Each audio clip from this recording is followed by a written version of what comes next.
Week to your Football Friday right here on RKW, brewed by 8th and Roast, the best coffee in Nashville, keeping us going after our turkey coma lasted all the way through the rest of this week. We've got Titans and Colts, we've got conference championship games, and we've got 4 hours to discuss it with you. Streaming live on 104.5 The Zone TV, Facebook Live, YouTube, Twitter, or Twitch. In the F&M Bank chat, you can join the conversation there with Ramon Foster, Kayla Anderson, Robert Walsh, our producer. My name is Will Bowling. Yay. It is yes. Friday, and we are acting like it. Good morning. Oh. No, I'm getting there. Okay, I was like, I can sing it for you guys, but I know we don't like to do karaoke. So, there it is. There we are.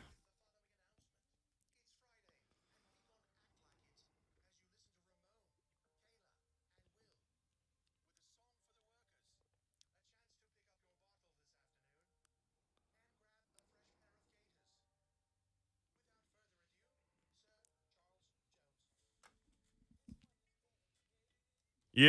There we go. Is that Ramon I hear back there? Ramon, good to see you, man. How are you? What are we going to do? Party. Yay. It's Friday. I love the Steelers So, and the Vols. Ramon Foster not here yet. Oh, my goodness. This is great. Moving heaven and earth to get past an accident on the rainy, wet interstate. Yeah, be careful out there, folks. So. That was That a is good all good. impression, though, Bert. It's pretty good. Very well. limited. I can go, Yay. I loved that. Twitch, please. There we go. Yeah, Here he is. I was going to say. Here he is. Welcome. Bert was filling in for you and doing a very good job. We had Rob Moan Right. Foster. We did not have Ramon Foster. No. Rob Moe. He even did the yay. He did the yay. He did. Bert Gibson, man, he's been looking for his own catchphrase anyway, so Right. I'm okay with that. I would tell you that your mic is already hot, but you tell everyone that for the rest of us at the end of every show, so I don't have to tell you your mic's already hot. You know what? I know how to use context clues, and I saw the red light. Okay, you all go. right. Red Well, fine. light means you're hot, All right, Will. well. That's I figured good. you know this. Forget since me, I guess. You've Dang, been wow. in this Good. industry for a while. Put it down. That's all I'm saying, okay? As I try to get my headphones together here. This meant that Robert Walsh was on 104.5 The Zone TV. You never put yourself in the I video know. stream. I was doing my little dance. Man. That was good. Look, that was Now a he's preview gone. for all the I people. can only hear what he's saying right now. He's not. Hold up. He's being quiet right now. He's letting.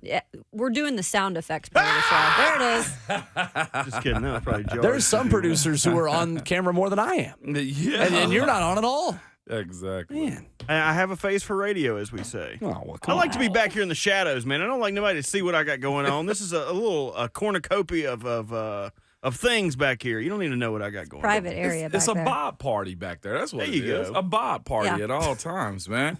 By the way, in front of the stadium, what is that, 2465 split going Yeah. towards Murfreesboro?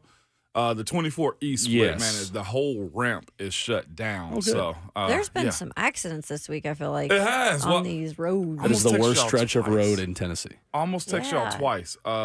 65. There was 65 South coming into the city before exit 88. Feel like I'm giving a traffic update right now. Well, you might. Yeah. Just say that's traffic on your home for Titans football. might I'm be Ramon better than Foster. some. If I had the traffic bed here, I would have hit it so quick. But the 65 split right there by exit 88 is 2 right lanes closed too. So, Jeez. yeah, I almost text y'all Man. earlier. It was like, and then it opened up a little bit. So that's neither here nor there. Well, you made it, and you made it safely. I did make it safely. The rain, man, I always get drivers. Like, Telling you, I hate these speed racers in the rain, though. stupid. Like, just go with the pace. Why are you weaving in and out of this traffic? I told you when I was going, I had to make a trip up to Hendersonville a few weeks ago. You did tell And I got caught in the middle of that drag racing stuff that was on the news. I've never seen a car go that fast, not the at the highway. Music City Grand Prix ever. Did it shake your car? A little 'Cause bit. A I've little had bit. that happen once, and it shook my car. Like the guy was at least going 140 or Sure. 150. I'm telling you, I hate, like, Yeah. I'll say this as a collector, I've been begging Kish, let's get a Hellcat. Like, I think like it's just one of those moments where I'm course you just are. because I'm like, I want to store. It's like, I think if I'm not mistaken, like one of the last American like muscle cars is they're planning on making because of the E stuff. And of course they always say that, but that car is a a factory-built 700 horsepower car. I will say this too: 707. If you get the red key, I think it's 797. That should be meant for 1,000? people. No, 707 horsepower. Oh, I think Yeah, it's about That's a whole $1,000. nother- like most cars on average. 250 horsepower. Oh, so yeah, that's like that's you. a lot. A truck's 450. You know, torque and stuff like this car has 700 horses. Woo! Like, that's why your vehicles shake whenever they speed right past you, and it's so loud, man. Like, I love what the Hellcat is, but you should have to take a course to drive that car. Period. Ain't no other way around it. Like, if Ferrari's offering up, like, courses, BMW offering up courses with, like, track cars, you should do that. That car is dangerous, okay? In the wrong hands. That's Will and Caleb. Right. You guys Just experience doing it. it on the highway or freeway or wherever I it might love be. American Muscle. Oh, I love American Muscle cars, but that's one that we gotta like figure out what we doing with it. Well, in a way, for 11 years in Pittsburgh, you were American Muscle. Oh! Right. You, a little flex right there once in a while. Okay, Man. I should give you that much credit. 615-737-1045, the number on a football Friday. We've got an SEC championship game to talk about. Mm-hmm. We've got a divisional game to talk about. And we've got Transfer Portal Palooza to talk about. I can't keep up with that, man. Yesterday, I was off the computer for maybe 2 hours. Maybe. Got on, 7, 8, 9 more guys I see in the portal. Yeah, odds are if you were a quarterback, and I mean, yes, you listening to us right now, you're probably in the transfer portal. Chances are. Would you be opposed to it? Like, that's the reality of it too. Well, heck, I'm not even sure if it's true too. Just premier rushers, 2 positions that look like are like prime for NFL free agency in college: outside rushers and quarterbacks. I'm not sure if it was true, but it came across my timeline yesterday. But James Pierce been offered about $250,000 to $500,000 for a portal. I don't know if I believe that. But of course, somebody's going to try to $250,000? poach him. Respectfully, considering the source, Yeah. That's the reason I said I don't it. know if I believe that. But either way, though, you know it's going to like trickle down to where NFL standards become college standards almost. It's just so It's shiesty, nuts. though. It is. At There's least, just no control either. It's just because it's like, whatever, just jump in the portal. There's no stipulations. There's no, and it is just madness. That's the Yeah. best word I can use for it. I know we said it last year. I think it's even crazier this year. It is. Until they find a way to regulate it, which, again, coaches don't get regulated when they leave coaching jobs and stuff like that, which was super funny to me. Matt Rule's talking about you got quarterbacks being offered $1 to $2 million. Dude, you're still on the hook. You're in still making Carolina, making what was he paid to leave? Like $46 million or something like that from the Panthers. Like, bro, let's come on, let's be serious here a little bit. if only you could be like Frank Reich and be getting buyouts from 2 different teams at the same time. Isn't that incredible? American dream. That baby. is the 1% of the American dream. It is Man. for real. Just be good enough to be bad. That's what you gotta be as a coach Right? sometimes. It's a good way to live. Good enough to be bad, man. Not like Dennis Rodman or nothing, but just like be good enough to be bad. Stay in school, kids, and be good enough to be bad. Mm-hmm. Ramon Foster, 2023. Quote of the year. We could put that on the shirt for real. I like it. Coaches, It'd sell. right?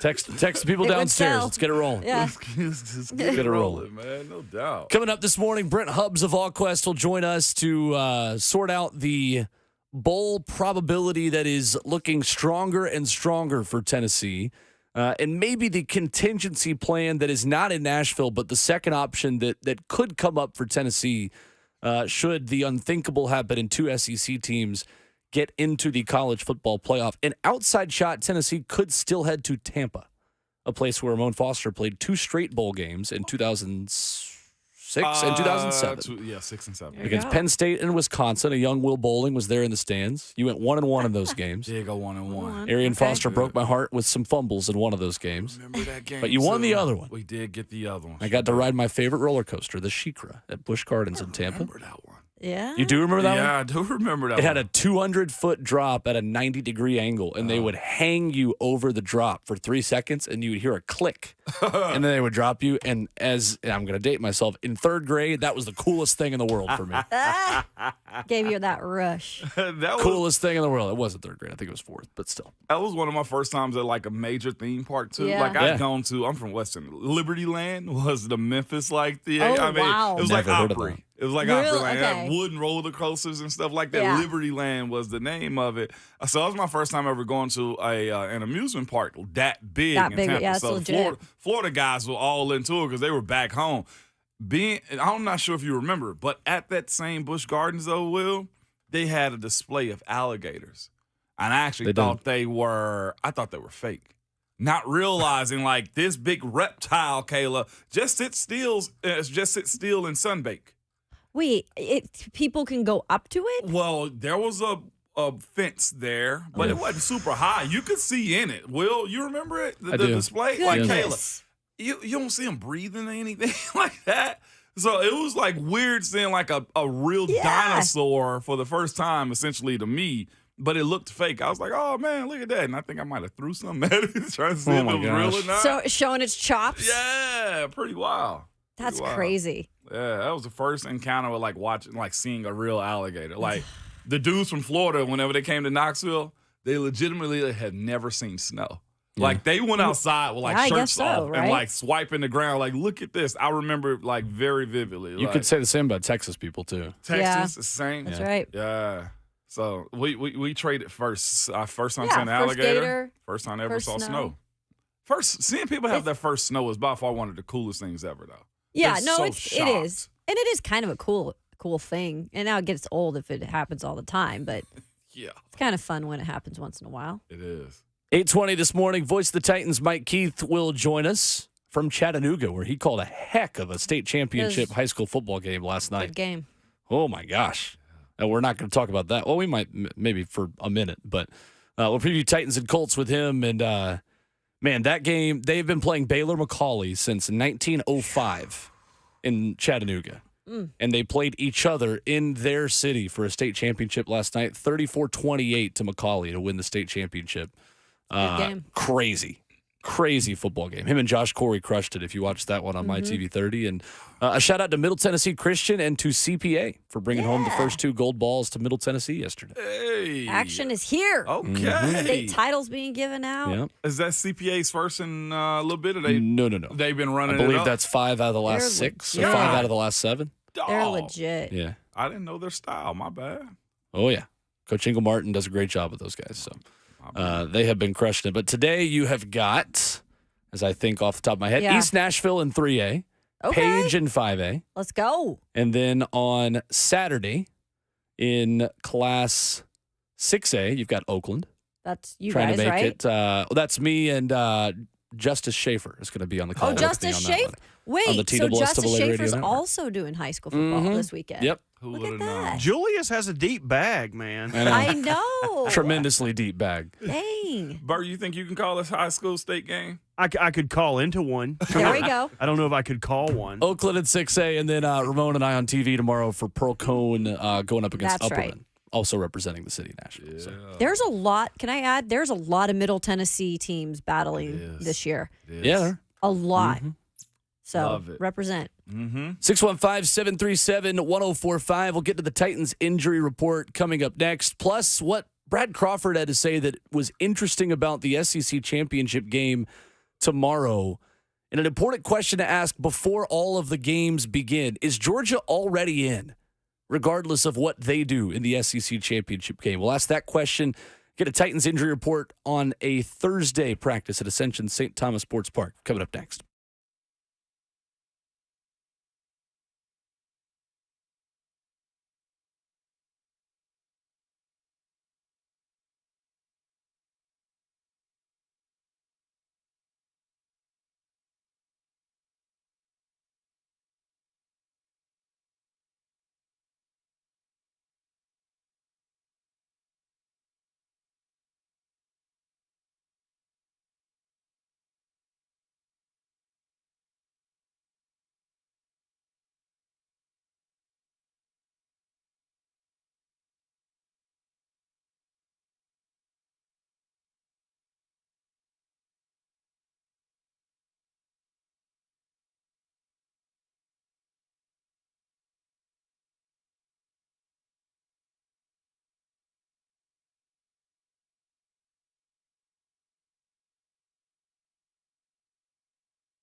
It's Ramon and Kayla for Window Nation. Kayla, winter is here. It is. The air is getting colder, cooler, whatever you want to call it, is going down, Kayla. I promise you that, okay? But your energy bills will be at an all-time high. And now is the time to replace those windows with 0% financing for 5 years and 50% off all style windows, too. Now is the time to protect your family from the elements, lower your energy costs, and upgrade the look and feel of your home.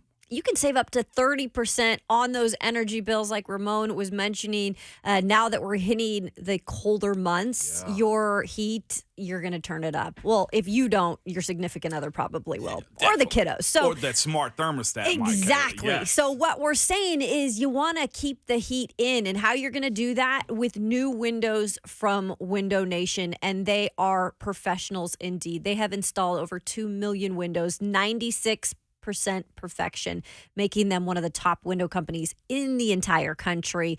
Also, average installer, they know what they're doing. They have over 16 years of experience, 20,000 windows installed. So if you're thinking about maybe giving yourself, your home, a nice holiday gift, this is the way to do it. Do it now before it gets into the real cold months. It's 866-90-NATION, or to find out more, you can log on to windownation.com.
RKW is brewed by 8th and Roast as we kick off your Friday right here on 104.5 The Zone. 615-737-1045 is the number. It's streaming live on the 104.5 The Zone app as well. I missed one shout out to give for Middle Tennessee teams playing in Blue Cross Bowls. East Robertson. There we go. Cross Plains, stand up. Yeah. Playing in 2A. I apologize Nice. to the good people of Cross Plains, Tennessee. Yeah, my wife's cousin plays on that team too. Nice. Yeah, Sweet. so we'll be staying around for that game. Is that one of the Groves? Oh. No, Three Santana. brothers. Yeah, no, Hudson. Who would it be? I do want to see those guys play though. I do want to see him play. Well, the Groves brothers. What positions again? All of them. All of Oh, them. Yeah. okay. Well, there. There we 2A go. football, Makes it easy. genuinely all of them. Yeah. Both For- sides of the ball, yeah. Apparently they are legit. And That's go- it's like that's a, awesome. They're good. two separate Groves. It's I know the one that's going to Kentucky. Yep. Catapulted to That's number right. 2. Yeah, in the state. Titans injury report yesterday. Daniel Brunskill, a full participant. Traylon Burks, welcome back Yes. to practice as a full participant. Luke Gifford was limited. Will Levis upgraded from limited to full participant. And Terrell Edmonds was a full participant for the second straight day. Thursday, the typical Derrick Henry rest day. Non-participant for him as well. 4 guys limited. 2 of them for rest. Nico Autry and DeAndre Hopkins, no concern there. Aaron Brewer popping up with a shoulder designation, limited. Roger McCreary with a foot designation, limited. And Ryan Tannehill on there with an ankle, a full participant as well. No big concerns. I think the obvious headline that we'll get into as the show goes on is Traylon Burks, you would guess, is trending towards being available.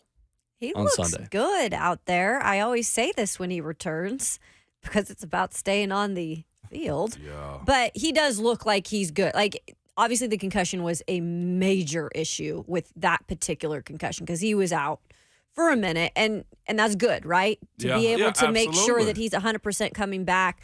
I know Easton Freeze pointed out, and then I saw it yesterday, he's wearing a Q collar too, which is kind of a new type of, and I don't know how new this actually is, but a type of device that is supposed to kind of apply pressure to the back of the neck. It increases blood volume in the brain. Wow. So it's supposed to help with concussions. Yeah. Some guys around the league use these, and right now he's using that, at least in practice, is what I noticed. I've So. seen them on like the Monday night countdowns and Sunday night countdowns Yeah. and stuff like that around dudes' necks. I honestly Didn't thought know what it was. I had no idea what it was. I'm for all technology like that, by the way. Might as too. well try, Yeah, I guess. the new helmets, everything. I like that for Traylon. People would be shocked to learn just how much information coaches have about players with new trackers on practice fields. Because that's the case in every sport now, is you've got some kind of chip in like a heart monitor, all of these things that I think, well, talking to coaches about that, I know just from my perspective, talking to Nashville SC's coaches about just all the data they have on how recovered a player is. Like genuinely, you're given like a number for all of these guys on how recovered or how not recovered crazy. you are. Did you have all of that for most of your No. career, or just Yeah. really for the end, I guess? I got none of that in college, and I Oh, started yeah, to of get course. some of it in the NFL. Like we had during training camp is when most of this stuff comes to the forefront, Sure. or like OTAs or whatnot. But the sleep study thing was one of the biggest things our coaches was pushing. And after that, we got into the GPS side of everything. And players were a little finicky about the GPS stuff. And some probably still are because, to Will's point, they see everything. If Okay. in my year 3, let's say I'm hitting my stride and, hey, all my numbers are off the charts, by the time, like, let's go year 8, and it's contract year, what does my numbers look like? Sure. How long my recovery? Like, Kayla, they can see your burst coming out of your stance. They can see how much you run, how high you jump, how fast you slow down. Like, to that point, if you really messing off and not really maximizing everything, you tripping. Sure. You bull jiving, in the words of Deion Sanders, okay? You bull jiving. SI Kayla. Sports Who was Person at of the the game Year. last night? Yeah, it was. Cowboys game. He was. Well, I ain't got no bowl Yeah, game. it doesn't have bowl game. I know, exactly. Yeah, him Might as and well. Shador. But Surprised he didn't cancel it and go to a baseball game instead. Right? And skip out. Sorry. it's so much stuff. Like, I went. You wear it during practice? Sorry, I want to. Yeah, so it's a this little is tab. okay. You've seen yeah, them in the the back little of the tabs. jerseys. Yep. I saw some stuff at a basketball practice, college basketball practice one time. Like, they put them on the basketball players' players too. They can see where you should be jumping. Oh my gosh, they got AI cameras and everything now. Like if you tripping and you're training, like They're gonna know. yeah, Yeah. they're gonna know. What is that little meme? They're gonna know. Yeah, I for mean- even us, there's Strava for runners where you can, Okay. like, with a GPS watch, even in the summer because we're one of the sports that you don't have to train in person as a team over the summer. You just run on your own.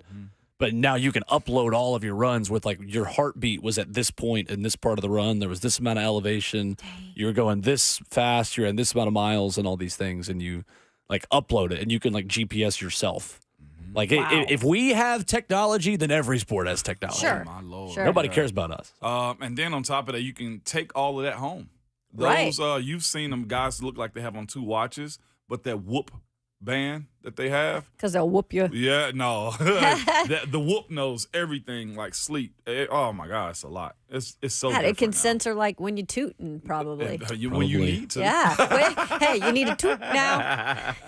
John of the Borough leads us off on the phone, 615-737-1045. What's up, John? Good morning, everybody. Warren. Real quick, we were talking about NIL and the transfer portal and everything, and Ramon brought up how it's not regulated and everything. I love that.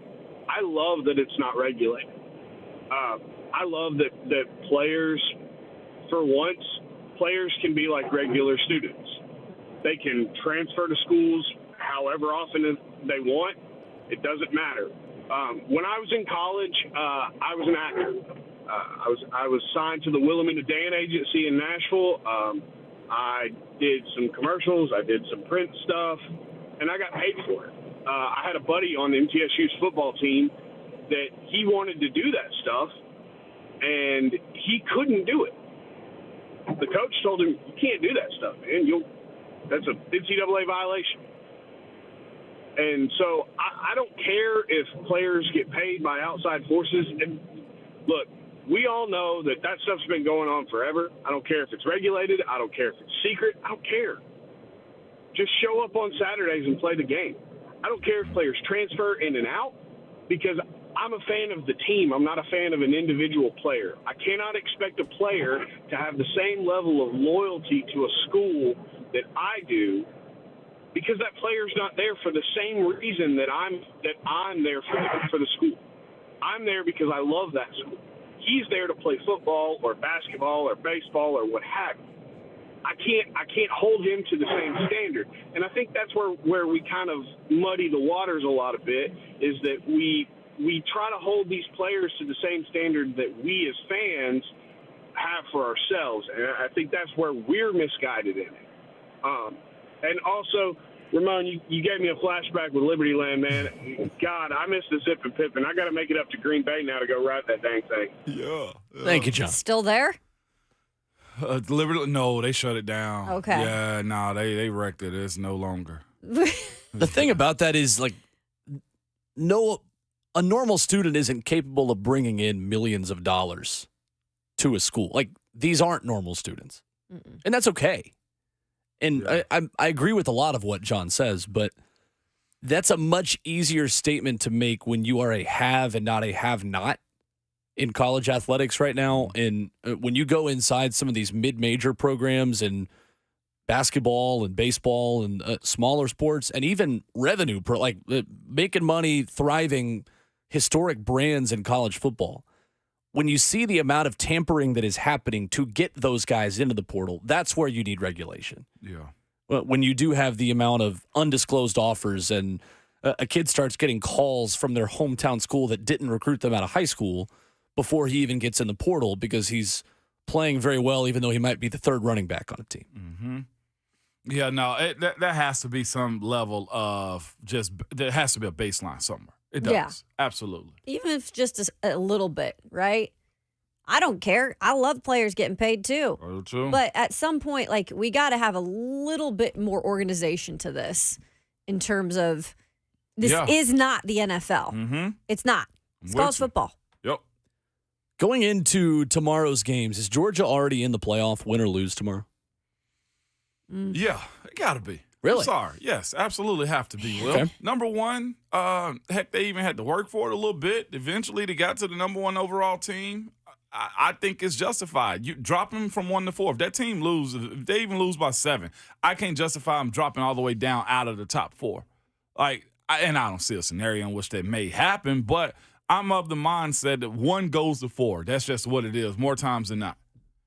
Yeah, that's a really difficult question because right now I can make arguments for a bunch of these teams, not a bunch, but probably 6 teams being in the playoff because I believe they're all really good teams playing really good football at this moment. And even if Alabama beats Georgia, I'm still like, well, Georgia, depending on the score, if it was a close game, Georgia's still one of the best teams and probably the toughest team to beat in a college football playoff. So it's hard to say that they would dock them. But then look at all the other scenarios that might play out, right? Yeah. It's like, I don't know for sure if they would, but it wouldn't surprise me. It would not surprise me if Georgia and Alabama, for some reason, both got in. If other things happened outside of that. Mm-hmm.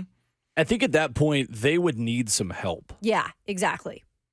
Texas is a difficult thing to unpack in this because a Texas win over Oklahoma State and a one-loss Texas that has a head-to-head win over Alabama not getting in because Alabama won the SEC championship is harsh because the games have to matter at some point. Even though that one was so long ago, that would be a difficult bridge to cross. What would be even more difficult is if you were putting out an undefeated Florida State ACC champion because Alabama gets a win. Or what about a one-loss Oregon if they beat Washington? Right. I think if Washington goes undefeated, they are in ink. For sure. And certainly the same with Michigan and the same with Georgia. But Alabama winning could really give us an interesting scenario where, let's say Washington does win and Florida State does win. Are you really going to put in Georgia over an undefeated Washington that beat all the ranked teams that they did?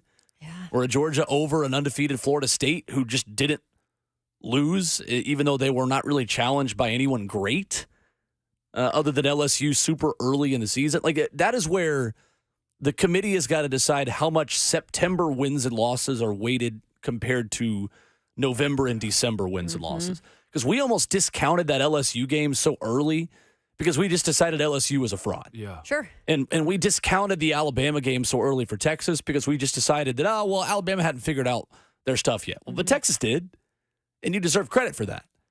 I agree with you in theory that Georgia is already in despite whatever happens tomorrow because I think Georgia, based on what we've seen over the past 5 years, is without a doubt one of the best 4 teams in college football. How much those should past results really weigh into the minds of the committee? Because as much as they want to say it doesn't, I promise you it does. The fact that Georgia has won 2 straight national championships matters.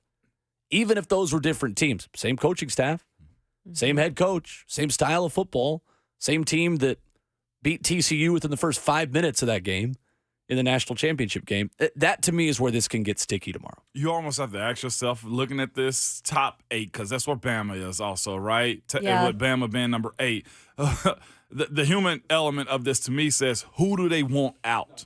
The biggest school that has the biggest question marks behind it of who they want out is Florida State. Right, because the quarterback. And that sucks. It does. But here's the thing. Florida State win, they got to stay the same. The biggest jump I see Bama making is if Washington loses, then does that mean Oregon moves up into the top 4? And then from there, Bama goes from 8 to 6. I think at maximum, win, lose, or draw, Bama moves up to 5, 6 at the most. I can't justify a 4-team or 4-slot jump just to get Bama in because they won the SEC championship. I just can't. And again, the biggest hiccup of it all without Jordan Travis is Florida State. And that's nothing against what Florida State's got going on. It's just a simple fact that, yes, people are sickos and the quarterback does sell views just as much as it does in the NFL, the same as it does in college. That's where I'm at on it. The most I can see Bama jumping, 6, no more than 5, And no matter what happens to me. Well, that's the thing. There's a reason why I feel like they're at 8. Because you look at the teams in front of them that also have 1 loss, right? I mean, they put Bama there. I feel like it's like you got to work your way all the way up, and it's almost not impossible by any means, but they've got to have a lot of things go right, even if they do win that SEC championship game. Mm-hmm. You're right, because there's other teams in front of them who also have a lot that they're playing for. They got no control. Right. Yeah, they got no control. 615-737-1045 is the number. Of course, we get the first domino in all of this tonight in the Pac-12 championship, which always sneaks up on me, being played on Friday night and not Saturday with everyone else. I don't know. I would almost rather just have it on Saturday. Really? I'm excited because I have something to do tonight. Like, I want a marathon of football, and I want that game to be at 9 o'clock. But I know that's not going to happen. After dark? But I know. It's the last Pac-12 game ever. That's weird. Yeah. That conference so dominant when I was coming up. Well, and they were coming back to being a really good conference in terms of football, and they just let it all go. Panicked. Panic mode. Yeah, this is weird. Going to be the last one, like you said, Will. Who knows what will happen in the future, too? Well, honestly, I guess Pac-12 did the opposite of panic. They sat still. They didn't panic. Yeah. They didn't panic. They didn't panic enough. The commissioners were awful. Enough.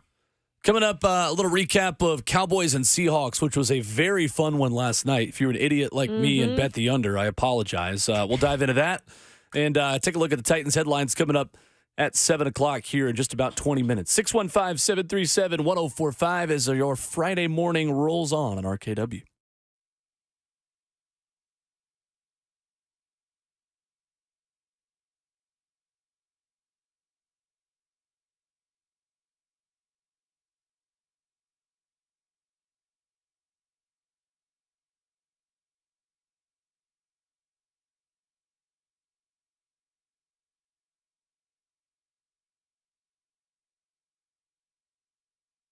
Hey, it's Will Bowling. Is your heating system ready for the cold weather of winter?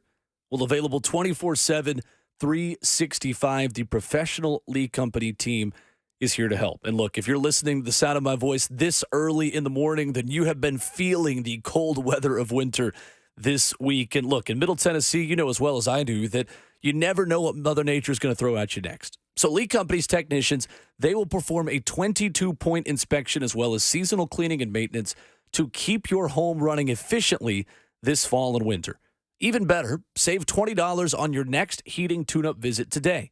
That's $20 off on your home's next heating service. And it's better to do that now while we still got some 40-degree days sprinkled in versus 20 degrees overnight pretty much every day here in Middle Tennessee. Contact Lee Company, 615-567-1000. Do it today and get $20 off on your home's next heating service. You can check them out online at leecompany.com for an appointment to keep your home's heating in check. That's 615-567-1000.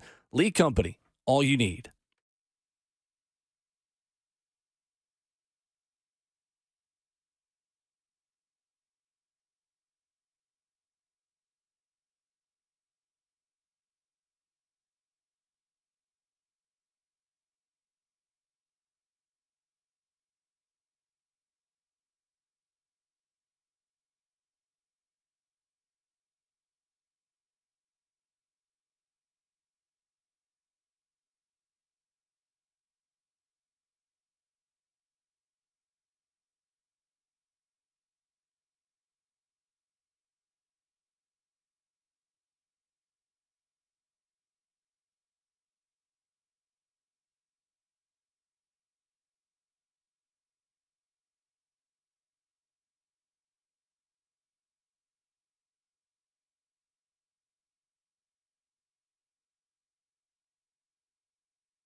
Coming up in 15 minutes on RKW, we'll take a look at the Titans Thursday practice at Ascension St. Thomas Sports Park and ask the NFL veteran in the room, what is the biggest challenge in playing a team twice?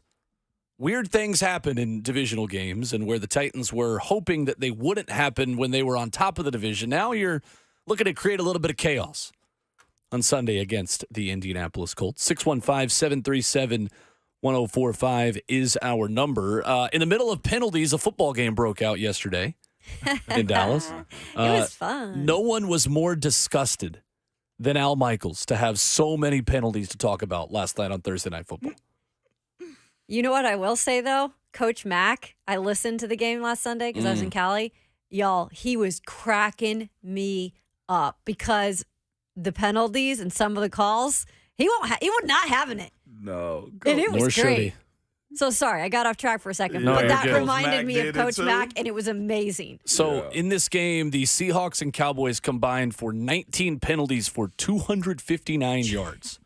Seattle had 10 for 130. Dallas had 9 for 127. And even when there was a clear penalty, it's like throws to the end zone. Oh, and of course, a flag. And Kirk would be like, yeah, this is a penalty. Like this one actually, Al, is a penalty. It's a penalty. He was treating penalties like he does vegetables, Al Michaels. Yeah, he doesn't want any of doesn't them. eat them. That's crazy. He still doesn't eat that. He's lasted this long. That's wild, man. That was a fun game, though. Did It you guys? was. I stayed up for most of it. I did too. And it was fun to see. Obviously, I'm a Seattle fan. Their offense was struggling. So it was at least, I know they didn't win the game, but it was good to see their offense start to click again because it was anemic in terms of they hadn't scored an offensive touchdown in a minute. But man, I guess I'm going to say this. Dallas usually lets, I think, fans down in these types of games. And I can say this is a game where I can say, hey, maybe Dallas is that team this year that could make it the whole way. I was in the same boat with you because when Seattle and Geno started cooking, I was like, Dallas fans, oh, they're about to go bananas. And they, to that point, though, they pulled it off. I don't think they beat the spread or anything like that. What was the final score? They did? Well, the Seahawks beat the spread. Yeah, Seahawks beat it. That's all right. I think Dallas was 7 points, if I'm not mistaken. 9.5. 9.5. Dang. That we talked that's about right. that. I'm glad I didn't put that on my Thursday 3 because I said yesterday I was messing with Kayla. I was like, well, they're going to cover the spread. And they did not. But I left that. Went to bed after that game thinking two things. And I saw the last play before the actual game was over, too. And Seattle went for it on fourth, so I stayed through it. I'm probably going to pay for it later today. But I left that. I went to bed last night thinking two things. One, the Cowboys are doing the opposite of what they usually do. They're getting it done. And secondly, Geno being at quarterback has me thinking, well, what is the franchise quarterback? And which is a good question. I feel like to be having today. At some point, we'll talk about that in the offseason, but Geno has been cooking. Geno looks good, and opportunity systems matter. Sure. They matter. Well, Geno and Josh Allen are at the same part of the playoff picture in their respective conferences right now. Isn't that And nuts? if you asked 32 general managers, they'd probably all take Josh Allen if you were offered one or the other. But Geno Smith might not give you as many positives, but he also might not have as many negatives to take away from what you're doing as an offense as Josh Allen. Mm-hmm. Sorry, I didn't mean to step on your toes there. And as far as team building, he's at a much cheaper price, right? Oh, You yeah. get Geno for $30 million a year, and Josh Allen costs you the quarterback premium. Right. Every single time, man. And that's what's so frustrating about having to be in a position to where you got to decide if I need to pay a quarterback or not. And again, we should be putting Josh Allen on a wall and throwing rotten tomatoes at him because he tricked us. He did. So, blind quarterback resume time. Which of these two quarterbacks is the odds-on favorite to win the MVP right now in most sports books? The guy with a 94.9 quarterback rating or the guy with a 108.3 quarterback rating? The MVP candidate has completed 67% of his passes for 2,697 yards. The other quarterback has completed 70% of his passes for 3,234 yards. He's been sacked less. He's thrown 8 more touchdowns and 4 less picks. That is Dak Prescott compared to Jalen Hurts. Yeah. Dak Prescott has a 108.3 quarterback rating in 2023. He has completed 70% of his passes. He already has over 3,000 yards. 26 touchdowns compared to 6 picks. But Jalen Hurts, because he gets shoved into the end zone by the best offensive line in football with his 94.9 quarterback rating, which is what Ryan Tannehill had a few years ago in 2021 when the Titans were the 1 seed. Jalen Hurts is the odds-on favorite to win MVP right now. Does the head-to-head matter? No. Okay. It's completely ridiculous, and it's lazy that Jalen Hurts is the favorite for MVP right now. No disrespect to Jalen. He's a terrific quarterback. I can't believe I'm going to say this. Dak Prescott needs to be taken seriously in the MVP discussion. Well, and this is the type of game that proves, like, okay, they can win these types of games. There was another thing out there. They had won 3 straight, Dallas had, but not against teams with winning records, right? So everybody was doubting, obviously, them with this game, too, saying, oh, Seattle, they got a winning record. They're coming in there. This is type of a game that Dallas usually squanders in. Right. And they didn't. And give Dak a lot of credit, like Will was saying. I mean, he's doing really good things for this team this year. And give his guys around him credit, because CeeDee Lamb, I'll be the first to say, I was a doubter in CeeDee Lamb. I watched the interview last night with him. I thought it was an incredible interview, first and foremost. His attitude, everything about it. And good for him, because he's going out there, he's grown up, and he's showing that. He's a force for that Cowboys team right now, and a weapon for Dak. Dak's got 26 passing touchdowns? That's 26 touchdowns to 6 picks. 270 passing yards per game. 70% completion percentage. Oh, man. Okay. I mean, he's a great quarterback on a good team. And Deron Bland is unbelievable at corner. Another pick last night. Goodness, How that do guy. you find those dudes? What the heck? You coach him. Did you see him partly. break on that ball for the interception? Yeah. That was one Insane. of the best plays I've ever seen. Diggs goes down and he steps up. That's what I'm saying. Like, golly. 615-737-1045, the number. Titans headlines when we come back. Brent Hubbs of AllQuest joins us to talk Tennessee football and hoops at 7:20. What's the biggest challenge in playing a team twice? We'll ask Ramon Foster that coming up next.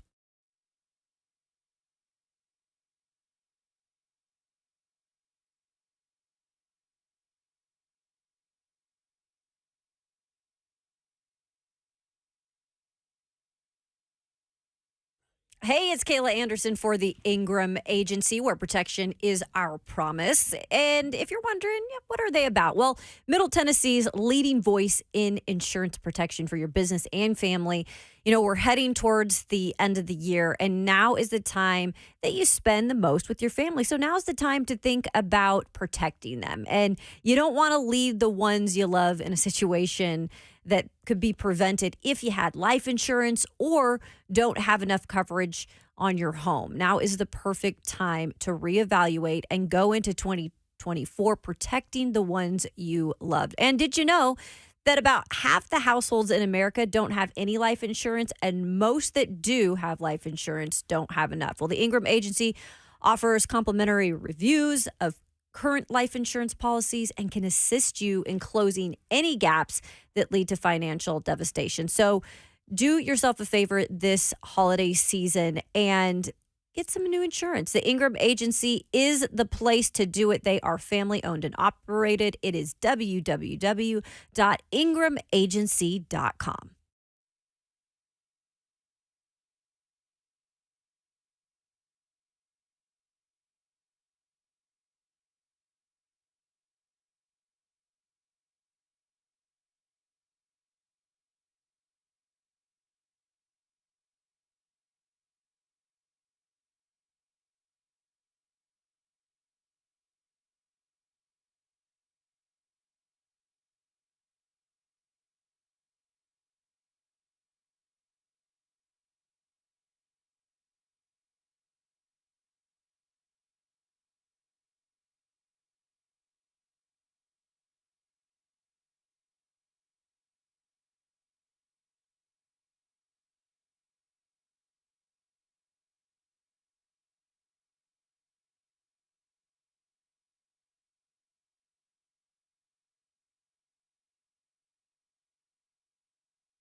Good morning, 7:01 from the 104.5 The Zone Studios. I'm Robert Walsh. We had an awesome Thursday night game for a change as the Cowboys beat the Seahawks in a burner, 41-35, in a game that there were no punts. Dak Prescott was on fire, completing 29 of his 41 passes for 299 yards and 3 touchdowns. The Cowboys have now won 4 in a row and are in firm control of the first wild card spot in the NFC. The updated Titans injury report from yesterday got a little bit longer, but also some more good news as wide receiver Treylon Burks was a full participant. Will Levis, who was limited yesterday with an ankle injury, was also a full participant, as was Ryan Tannehill. No changes on Indianapolis' side, aside from wide receiver Isaiah McKenzie returning to practice with no injury designation. Elsewhere in the league, the Cardinals are releasing tight end Zach Ertz. He asked for his release and was granted to play for a contender. Ertz is subjected to waivers but still owed $2.5 million. If no one picks him up, he'll be free to sign wherever he wishes. For all your foundation repair and waterproofing needs, visit USSTN.com. Breaking news at once on your home for the Titans and the Vols. This is 104.5 The Zone.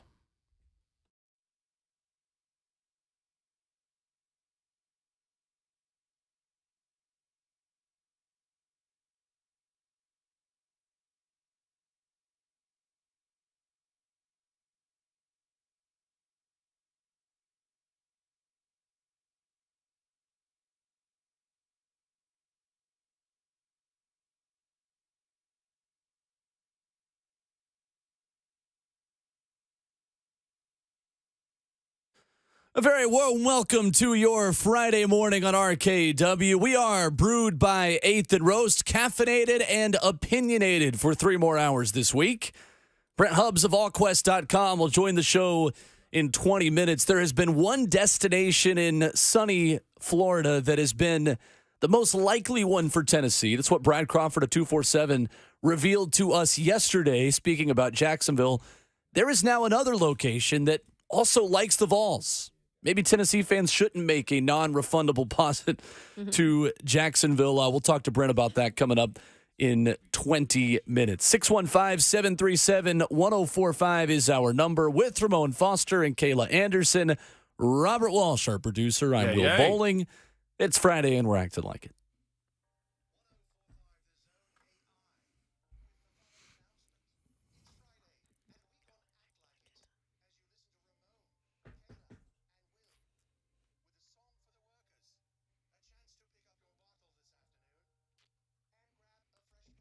This.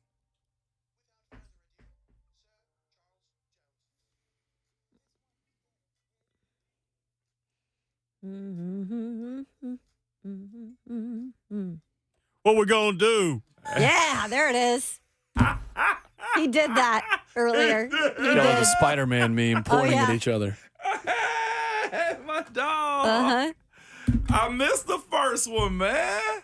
I did. You'll have to go back and listen. I gotta go back and listen. On a podcast. Y'all wait till I remix the daggum Sexy Red version of this Friday song. Oh, yes. Is it the similar cadence? Oh, we gonna be in here. I'm telling you, you just wait. Music to my ears. I got a mix board at home too if you ever want to use one. Hey, you let me know, I man. do. You're a DJ? Man, I had the rich guy in the O-line room one year. DeCastro had just got his deal, and I was his Secret Santa. He bought me his laptop, a DJing board, speakers, and everything. Dude, that's sweet. Well, that song will be heard today at Ascension St. Thomas Sports Park for Titans' final media practice, final full practice as they get ready for Indianapolis. Yesterday at Ascension St. Thomas Sports Park, it was pretty much all good news for the Titans on the injury front. You just heard it from Robert Walsh just a moment ago. Full participant Treylon Burks back at it, trending towards playing on Sunday. Daniel Brunskill, full participant. Will Levis, Terrell Edmonds, and Ryan Tannehill. Limited participants. Luke Gifford with a shin injury. You also have Danico Autry on there for rest. Derrick Henry not practicing for rest. Aaron Brewer limited with a shoulder. DeAndre Hopkins limited for rest. And Roger McCreary limited with a foot. Ramon, what is the hardest part about playing a team twice? Not chasing the last results, win or loss. And the losses is usually worse because, man, we got to figure out a way to get them. This is the second time we're going to see them. Our back's up against the wall. How do we figure out how to beat this team? So you overthink stuff. You start trying to do a little bit too much in those moments like that. That was what I hated about those moments. Like, yeah, you got us once. You know how it goes in sports. You beat us once, can you beat us again?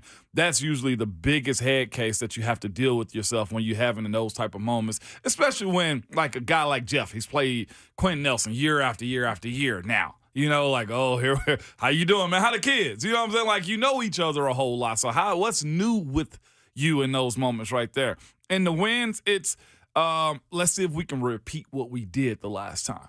And you got to have coaches and players smart enough to know if there's tweaks that have to be made in those moments, then you have to do those, and you got to do them quickly because it's so much that you're familiar with each other about. So those were my biggest head games that I played whenever we had to play the division opponent 2 times.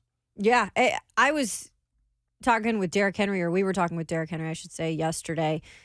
And Teresa, it had come out in the supplemental notes, but she asked the question, too, about Derrick Henry. When you look at the numbers when he plays division opponents throughout the season, he's always better in that game, too. And that is to go to your point, Ramon, whether, they won that first one or lost it, he is always better, it looks like. And so he was asked that question. He had like a funny answer too. And then it got into how he loves like this time of year because it's Christmas. So he runs better during the Christmas season or something like that. But I think that's interesting for Derrick specifically, though. Like he did not he didn't play well, but his numbers weren't great in that first meeting this year. And you would hope at home being able to maybe get Derrick going. He's really hungry this time of year as it is, that we could see some different results specifically just even from him. Is it fair to say that divisional opponents are more inclined to take away your biggest strength?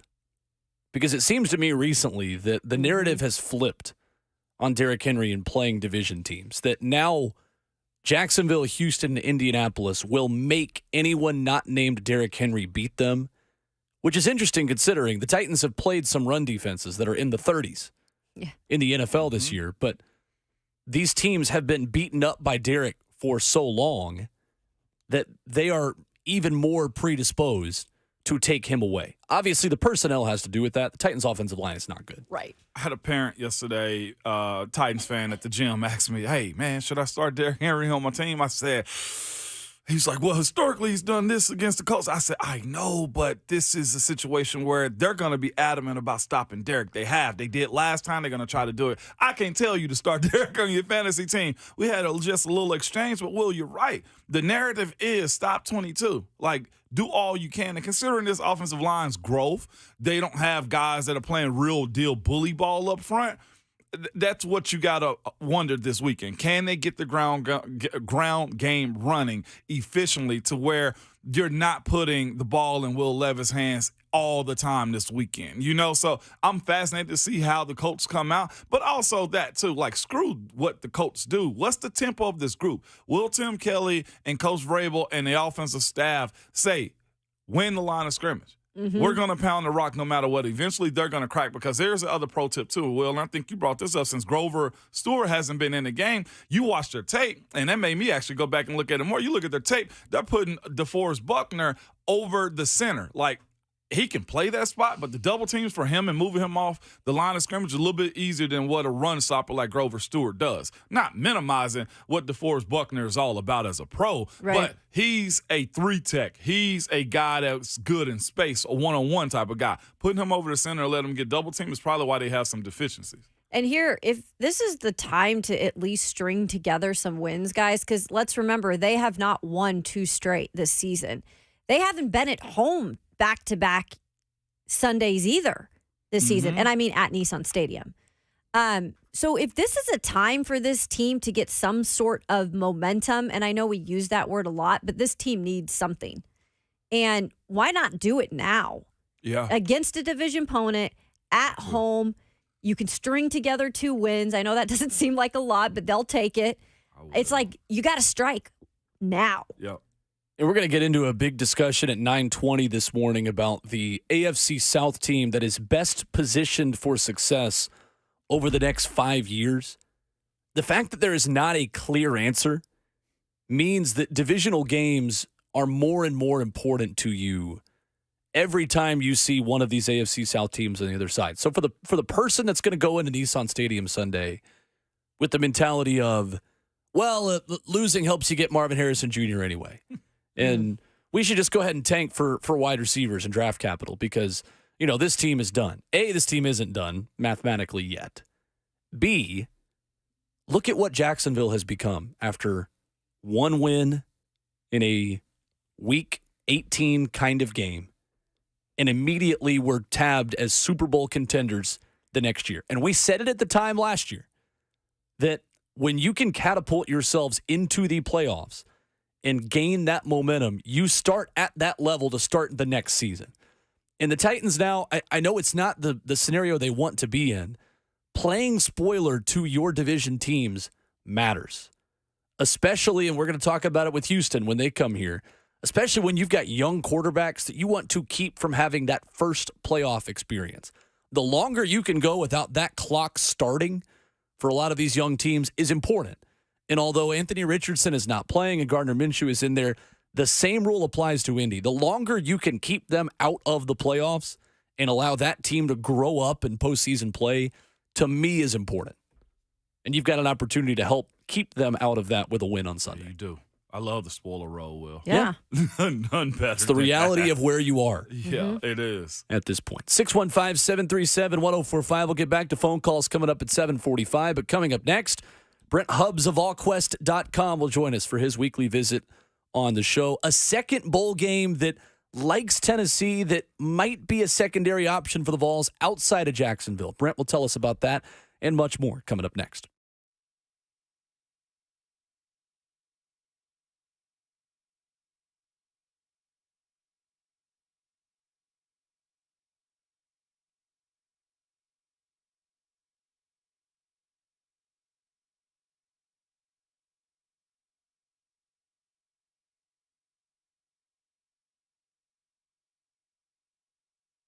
It's Ramon Foster for Hiller Plumbing, Heating, Cooling, and Electrical. By the way, made an appointment the other day on happyhiller.com. They are coming to visit me on Monday for a plumbing issue, man. Nothing major, just coming to check some stuff out for you. But it's so easy to book with them. One of the best companies around. And right now, they're giving away cash for the holidays with select purchases.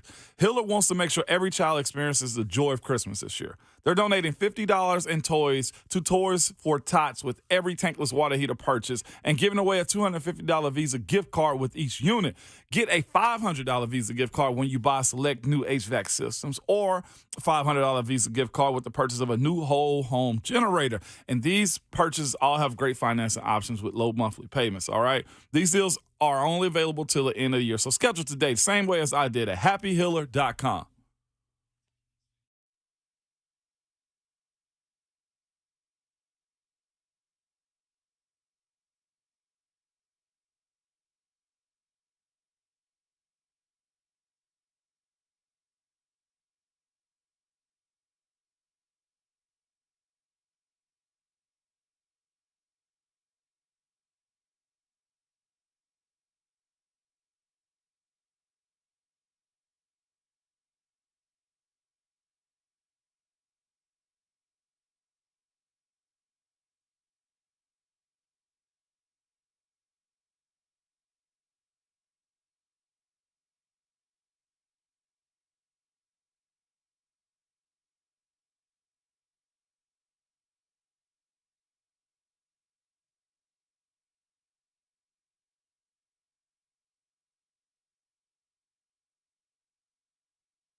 Friday rolls on at RKW, brewed by 8th and Roast.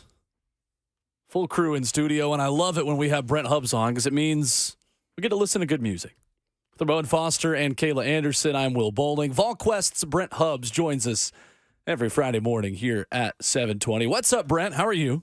I'm doing great. Happy Friday, everyone. Hope all is well. You too. Yes, sir. I must say first, Brent, that we enjoyed being able to ask Grant R. in Blount County a question that you submitted earlier this week versus the opposite. So good to have the shoe on the other foot talking hoops earlier this week. Well, it was nice to be able to do that. I'm sure Grant handled it extremely well and was prepared and ready to go. And I'm sure I didn't catch him off guard, but it was always fun to try to have a little try to catch him off guard a little bit, if you will. That's right. He was still happy from how fresh those towels were in the corner room at the Y.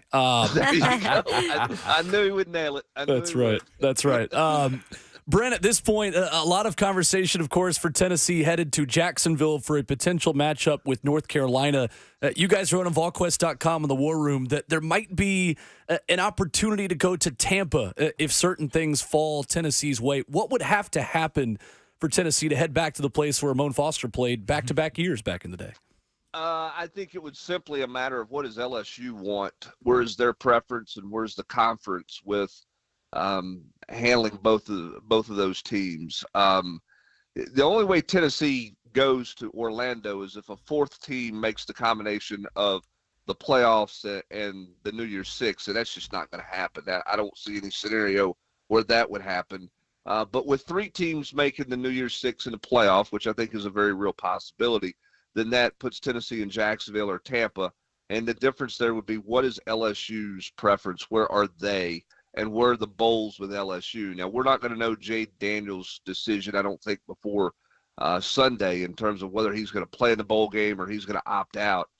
Notre Dame is a potential opponent for Tampa. Does Brian Kelly really want to play his former team? Does LSU give an indication of, hey, we would prefer to go somewhere else? Are they good with Tampa? Remember, they opened the season in Orlando. And then what does the conference want to do? So I know Tampa likes Tennessee a good bit. They like the idea of having Tennessee down there in that bowl game. Jacksonville would like to have Tennessee as well. So it largely depends on where LSU's preferences are and what the conference wants to do when it comes to those preferences. Brent Hubbs of VolQuest at On 3 with us. And Brent, at this point, it is an interesting news cycle for teams like Tennessee who are in this weird mix of roster retention and player acquisition soon as the transfer portal opens back up. And, I mean, heck, it feels like every Power 5 quarterback that isn't on a championship contender is in the transfer portal right now. What is the priority at this point for Tennessee staff as it comes to guys they're trying to keep and positions they are trying to add in the portal? Well, I think you're trying to keep, obviously, your line of scrimmage, as much of it as you can. When you look at the offensive side of the ball, John Campbell can return, Cooper Mays can return, Javonte Spraggins can return. How many of those guys do you have? Gerald Mincey can return. How many of those guys do you hope you get back? If your retention there is pretty good, then your need for the offensive line is still there, but it's not as great. If you're, same thing on the defensive side of the ball. When you look at the possibility of guys who could come back there, Omari Thomas, Omar Norman Lott, Elijah Simmons. I think Bryson Easton is going to come back. He's a redshirt junior, but I don't think he's going to go pro. But there's 3 or 4 guys on the defensive line you're in the same boat with. If you get 2 or 3 of those guys back, then your need there is different. If you don't, then you're going to have to go get more guys out of the portal. So you got to have this COVID year answer from these guys now is what you got to have. Now, Warren Burrell's already, as a grad transfer, he's transferring out. There'll be others who go in the portal on Monday morning. But how many of those COVID guys come back? Because that dictates kind of where you are. The biggest priority right now when you look at this roster has to be tied in because there are no COVID year options to return. So as soon as this bowl game is over, assuming nobody opts out at that position, Tennessee's going to have 1 scholarship tied in on the roster, and that's Ethan Davis. Jonathan Eccles is a high school player who's committed, who will sign, who comes in and gives you 2, but you have basically no experience at that position. You've got to go find an experienced tight end maybe even 2, but you need a tight end really with a couple of years of eligibility, if you could find one, to come in and help create some depth at that spot, because the tight end plays such a vital role in this offense. They do not play many plays without a tight end on the field.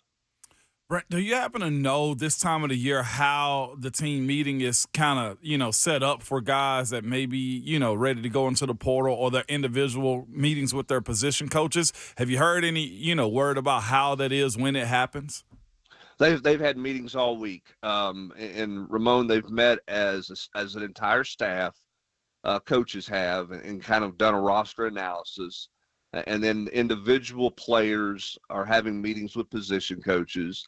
And then those players will have a meeting with the head coach at some point as well. So, and that's all taking place this week before coaches have gotten on the road to go recruiting. So it's been a huge week of meetings. Josh Heupel's met with guys who are exploring options to go pro. Obviously, you've got the NIL factor in there as well that guys are sorting through. So there's a ton of meetings going on right now. And again, you've got to know where you are come Monday when you can legally talk to everybody. Now, it's pretty clear if you follow anything on social media that there is no such thing as tampering. They can call it tampering, but tampering is something you're not supposed to be able to do. But everybody is talking to everybody already when they go in the portal. I mean, Max Johnson is already committed to North Carolina from Texas A&M. You've got guys who already have a couple of finalists for where they're going to go as transfer guys, and they're not officially in the portal yet. So we know there's a lot of conversations, third-party conversations going on behind the scenes. But Tennessee has to know where they're going out of the gates Monday morning if they already haven't started going in those directions. I mean, you just got to.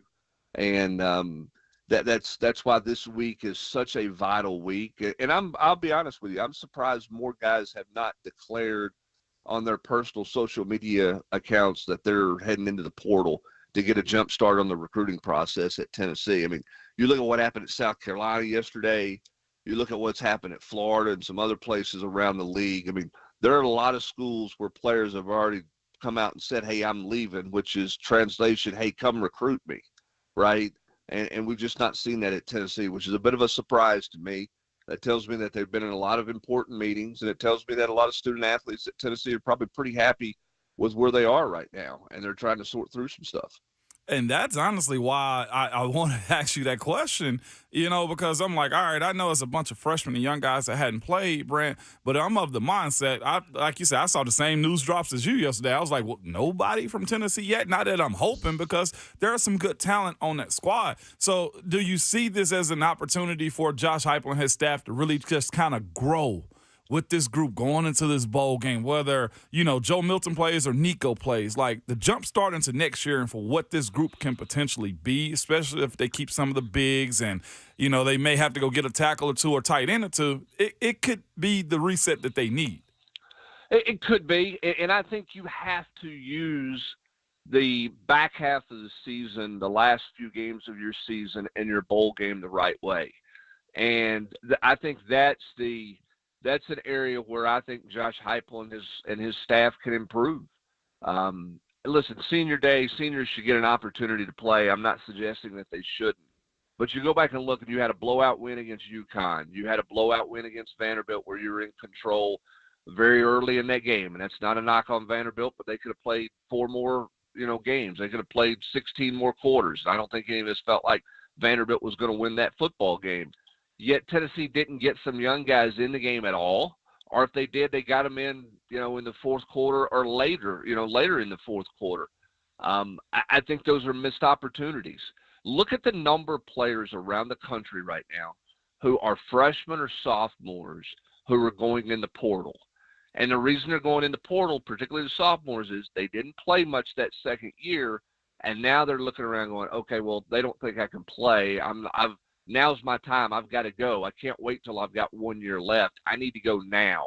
So that second year is that critical year, in my opinion, with what we're seeing around the country the last couple of years.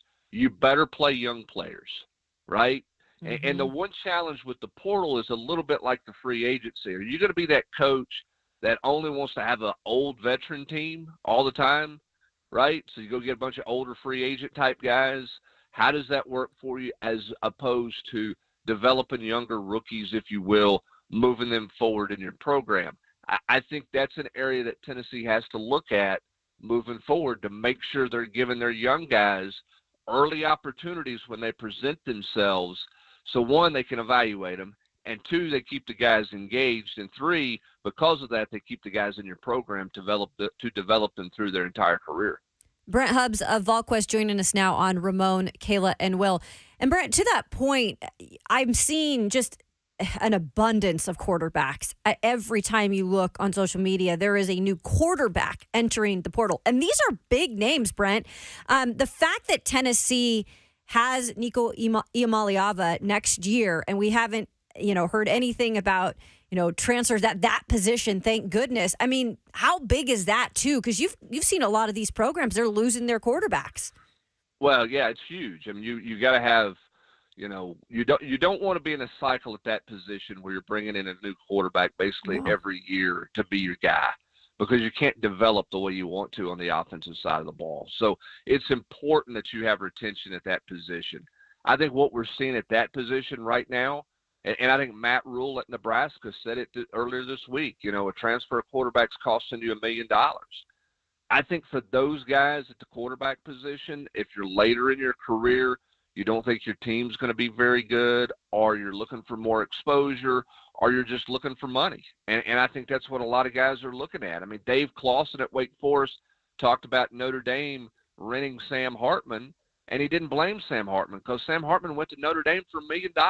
Well, he wasn't going to make $100,000 at Wake Forest because their NIL funding wasn't available to do that.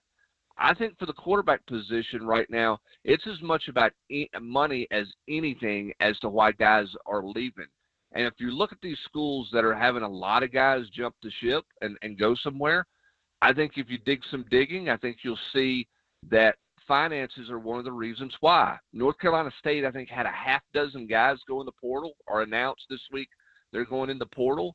Well, is that a coincidence that 2 weeks ago Dave Doran, their head coach, stood at a press conference and basically begged fans to donate monies to their collectives so that they could compete with their roster management program because schools were coming after their guys? Probably not. And I think for the quarterbacks, a lot of those guys are seeing money opportunities out there, and that's why they're going out and putting their name in the portal. Now, the question is going to be, do they get what they want and go somewhere else, or do they end up coming back to the school that they're at because they did not find what they were looking for in terms of opportunities out there? Yeah, really good stuff there, Brent. When it comes to the open period in terms of contact with recruiting, hey, that opens up today. And I know Josh Heupel going to be in state doing some looks around. There's a lot of high school football happening with state championships. What can we expect from Heupel and hopping around this weekend? Well, he's going to go see all his in-state committee guys and make sure everybody's good and ready to sign. So you're going to go see Marcus Gorey and Boo Carter and Caleb Beasley and Edwin Spillman and those guys around the state. Jesse Perry, who just won a state title last night, and other guys who are committed. You're going to swing into a bunch of high schools and see some 25s. You got the Utley kid at Innsworth, who's a high-profile player. We all know about George McIntyre. So you're going to start out in state because that's where so much of your priority is for finishing out your class, and then obviously 25 and 26. And then we'll see where Josh Heupel goes from there moving forward. That they're still looking for a high school tight end. If they can find one there, we'll see. I think the kid from Utah is probably going to end up at Oregon. He's supposed to announce later today. We'll see what happens with that one. Tennessee was a finalist, but that one feels like he's going to stay out on the West Coast. Jake Merklinger, the quarterback from over in Savannah, Georgia, has a tight end on his roster, Michael Smith, that Tennessee has tried to get on campus a couple of times. They're going to swing by, not Heupel, but an assistant coach is going to swing by and see him, see if they can get him to visit. They've not been able to get him up here. But they need a high school tight end as well as a transfer tight end just to build the depth at that position if they can get one. So you got some priorities there. Rodney Garner's going to go see some junior college players in Kansas who are defensive linemen who are priorities for Tennessee. They need a high school defensive lineman if they can find one. There's just not a ton of guys left out there who are not committed. But Tennessee swinging, and then Jordan Seaton, the big offensive tackle from IMG Academy, remains number one with a bullet in terms of the priority list. Tennessee will be there to see him quickly. They will see him at every opportunity they can between now and signing day to see if they can find a way to land the big fella. I don't know. I think he's kind of all over the place. Oregon for sure is in it. Tennessee's going to be in it. Florida's in it. I think Alabama's faded there some, but we'll see what that looks like over the course of the next couple of weeks. I won't be surprised if a school pops up out of the blue with him before it's all said and done. Brent Hubbs of AllQuest with us. Brent, do you see a scenario where Tennessee could add a transfer portal quarterback to avoid only having 2 scholarship quarterbacks like they had this past year? I think it's hard. I just think it's hard to get a guy who's going to come in knowing he's going to set and knowing he's going to be the number 2. I think it's very clear to all the quarterbacks out there that they know that this is going to be Nico's team the minute Joe Milton is done. And Joe and Nico's a redshirt freshman is what he's going to be next year. So I just, you look at, we talking about guys out there that are looking to command, close to $1 million or so. Tennessee's not going to put that kind of money into a backup quarterback, with their collective, I wouldn't imagine, because Nico's already on an NIL deal that's obviously been discussed a great deal. Plus, if you're transferring from a school as a quarterback, why are you transferring? Okay, 1, you're not getting the money you think you deserve. Okay, well, 2, nobody's paying their backups big time money. They're not getting big NIL deals. 2, you're transferring because you're not playing and you want to play somewhere. Well, is that opportunity presenting itself at Tennessee? Probably not likely unless something happens from an injury standpoint. So I think it's a hard sell. Now, a lot of people will come at me because this question comes up on our message board all the time. Well, look what Ole Miss did last year. Right. Look at what Ole Miss did last year. Do you think the kid from Oklahoma State's happy with his decision? Right. That he left Oklahoma State to stand on the sideline and watch Jackson Dart play 12 games? No. He thought he was going to have a chance to come in and win that job, and I guess he competed, but that was going to be Jackson Dart's job if he stayed healthy. So I think, when you see stories like that, guys are going to go places where they're going to have their best opportunity to play, unless you have a guy who's been kind of a career backup, who's looking to maybe get into coaching and wants to learn in this offense and try to become a coach. But if you get one of those guys, is Gaston Moore the better option than somebody who doesn't know this system at all? That's where Josh Heupel is right now. We'll see. I'm not ruling out a quarterback. A lot of people want to know what Hendon Hooker's younger brother, Austin Hooker, is going to do. He just went in the portal from North Carolina A&T. Maybe they get another quarterback in the portal, but I don't think you're going to see one of these bigger name guys from the portal come to Tennessee. The Grayson McCall from Coastal Carolina, or some of these Power 5 guys that are in the portal. I just don't think Tennessee's going to be very attractive to them given their quarterback situation on Rocky Top. Brent, quickly on the way out on the hoops front, Dalton Connect with the injury after a historic performance at the Dean Dome earlier this week. Is there any concern about him being not available for these next couple of weeks and even for SEC play? Well, I don't think for SEC play. I think he's going to be fine there from everything that I'm hearing right now. But, I don't think you're going to see him right away jump back in there and be ready to play. That was on a replay, that was a pretty violent looking ankle sprain. It wasn't just to the side. It went a little bit forward when he rolled the ankle as well. So they're going to make sure he's healthy and make sure he's well.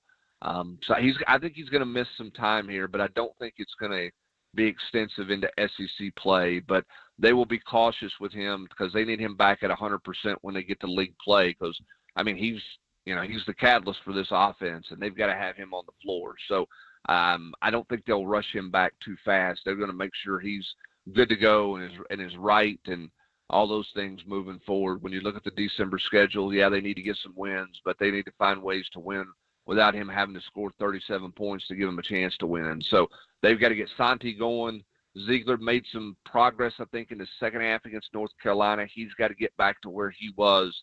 They need Jordan Gainey to get his shot going, 5 of 15 from the floor. He's shot the ball really poorly the last 3 games from the 3-point line. So they got to get some other guys going. It can't just be we're going to give it to Dalton Connect and all get out of the way and let him go create a play for us, which is what it felt like it was for 40 minutes in Chapel Hill on Wednesday night. The catalyst of our Friday morning, Brent Hubbs, joining us every Friday here on RKW, courtesy of VolQuest and On3. Brent, thank you as always. Thanks, guys. Have a great weekend. You too. Absolutely. You too. There's Brent Hubbs. Ton of good info there to react to on the other side. Plus 3 NFL games of interest and an otherwise kind of NFL slate that resembles the weather outside. Cloudy and rainy. Other than one game. Well, we'll get to those 3 coming up next.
RKW is brewed by 8th and Roast on 104.5 The Zone. Not a lot of great NFL games coming up this weekend. We'll narrow it down to 3 for you right here on the show before we get back to the Titans injury report and how the Titans should use Treylon Burks in his potential return.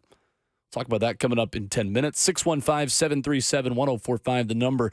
Quickly, though, before we get back to that, Ramon, there was a point from Brent Hubbs that you thought was particularly interesting. It was because it rang out the same way that Andy Staples at On 3 also said earlier this year when we got him back on. And it was the 5-star wide receiver we have committed, Will. Mike Matthews. Mike Matthews. I was asking him about that, and he was like, man, Ramon, Tennessee can get all the 5-star wide receivers they can get. They can. He's like, but Tennessee won't compete until they start getting those big boys up front that's going to help sustain the way the SEC plays. And Brent Hubbs just said the exact same thing, too. So I was glad to hear Brent say the retention of the bigs is something that may be, something that's a little bit easier not to be worrying about going into the portal and also going into the rest of recruiting this year. That right there, especially having a redshirt freshman, Nico, next year, needing protection, needing a run game, and all those types of things. So I love the fact that the emphasis is go get all the nice shining pieces. We lost, what was it, Carnell Tate last year, the Ohio State, the 5-star wide receiver.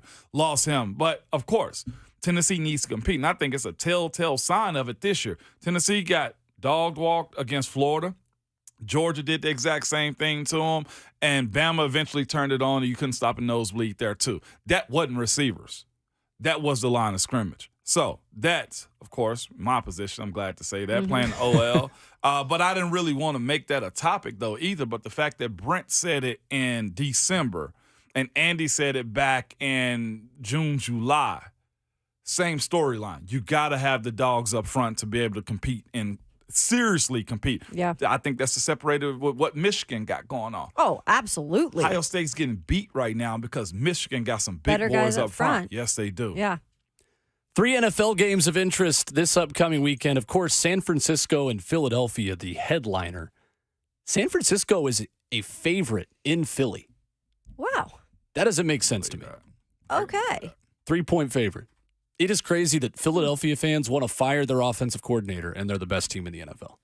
Okay, yeah. I'm sorry. I can't relate to that one. Crazy. Me can't Sorry. relate to it. I'm not shocked that San Francisco is the front runner for that one. I just think they think the schematics of how San Francisco plays offense is a little bit better, and defensively, well, no, I don't know about. I'm going with Philly defense. I'm gonna go with Philly defense. Home dog in that stadium. That's crazy. Give me Eagles all day. You taking the Eagles? To cover, yes. To cover, yeah. I was about to say, yeah. I might take the Niners to win, but I'll I'm take with money you, Will. line on that one. You've also got Broncos at Texans. Interesting, C.J. Stroud's home versus road splits. C.J. Stroud in 6 home games is averaging 333 yards per game and a 15-4 touchdown to INT ratio. When does that have to do anything with the indoor aspect of it? I just think it's comfort playing at home for a rookie, but you could be right. Yeah, it's probably all these things. That was a stat I saw last night on the Thursday night broadcast that like Cowboys are so much better on turf than they are on grass, which is really random. Interesting. And there might not be anything to it, just like this CJ Stroud thing, but it is interesting when you look at the numbers, like you just said with CJ playing that much better at home. But man, I'll have to be the first to admit, Russell Wilson and those Broncos have surprised me with the turnaround. Same. I think this game will be good. It should be. I don't know what's better for the league, for the Broncos to win with Russ or for C.J. Stroud to continue on the tear. You know what I'm saying? Titans fans want to see the latter, right? I know, for real. Absolutely, man. It's again, Will, you're right. The games aren't that great across the board. Well, here, they're good. You got a divisional game. Well, the other one, Browns at Rams is, I mean, that's genuinely how deep we're going into the NFL slate to find something that's interesting. I bring that up, though, to say, with all the talk about Jim Schwartz and that Cleveland defense and wanting him back, Cleveland has allowed the most rushing yards since Week 11 in the NFL. 341 rushing yards. That's That defense is not as ferocious as it was to start the season. You know what we call them in Cleveland? Front runners. Sure. You call them a lot worse than that, but it's words that are not safe for it's a air. family show. We'll try to keep it PG, folks. 615-737-1045 at halftime of the program. How should the Titans try to use Traylon Burks in his potential return to the lineup on Sunday? Details on that before the voice of the Titans joins us at 8:20. Coming up in Hour 3.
What's going on? 8 o'clock. Good morning from the 104.5 The Zone Studios. I'm Robert Walsh. We had an awesome Thursday night football game last night for a change as the Cowboys beat the Seahawks in a barn burner 41-35. In a game where there were no punts, Dak Prescott was on fire, completing 29 of 41 passes for 299 yards and 3 touchdowns. Cowboys have now won 4 in a row and are in firm control of the first wildcard spot in the NFC. Updated Titans injury report got a little longer yesterday, but also some more good news as Treylon Burks was a full participant recovering from his concussion. Will Levis, who was also limited yesterday with an ankle injury, was also a full participant, as was Ryan Tannehill. No changes on Indianapolis' side as wide receiver Isaiah McKenzie returned to practice with no injury designation. Elsewhere in the league, the Cardinals are releasing tight end Zach Ertz. He asked for his release and was granted, as now he has a chance to play for a contender. Ertz is subjected to waivers and is still owed $2.5 million. If no one picks him up, he's free to sign wherever he wants to.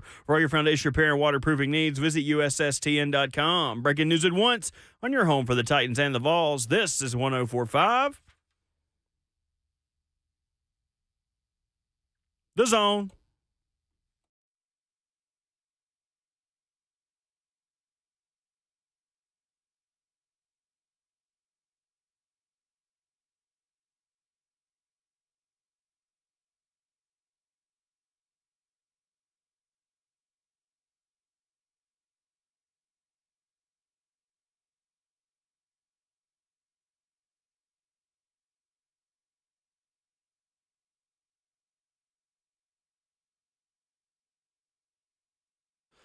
RKW is brewed by 8th and Roast right here on 104.5 The Zone as we head into our final 2 hours of the work week.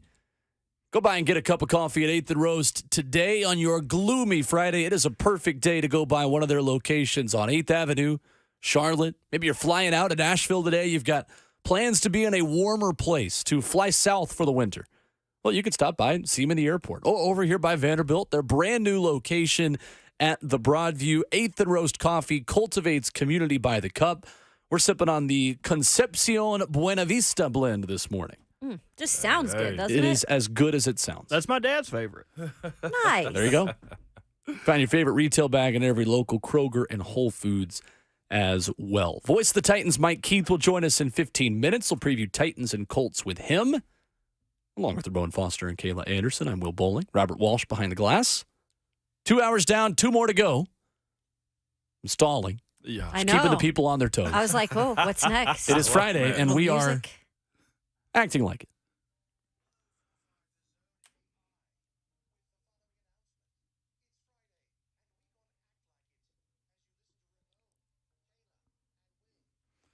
You got like the announcement horn. If not, don't trip.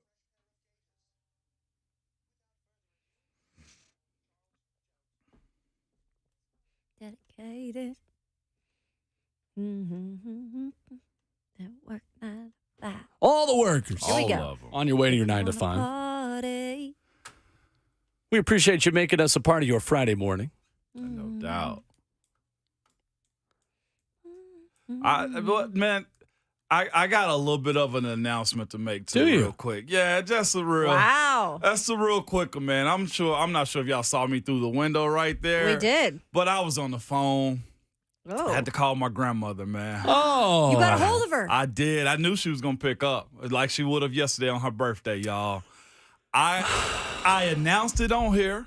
I told y'all, I said I gotta call my. And Bert told me, Yeah. no, you get to call your grandmama. You know who called her yesterday though?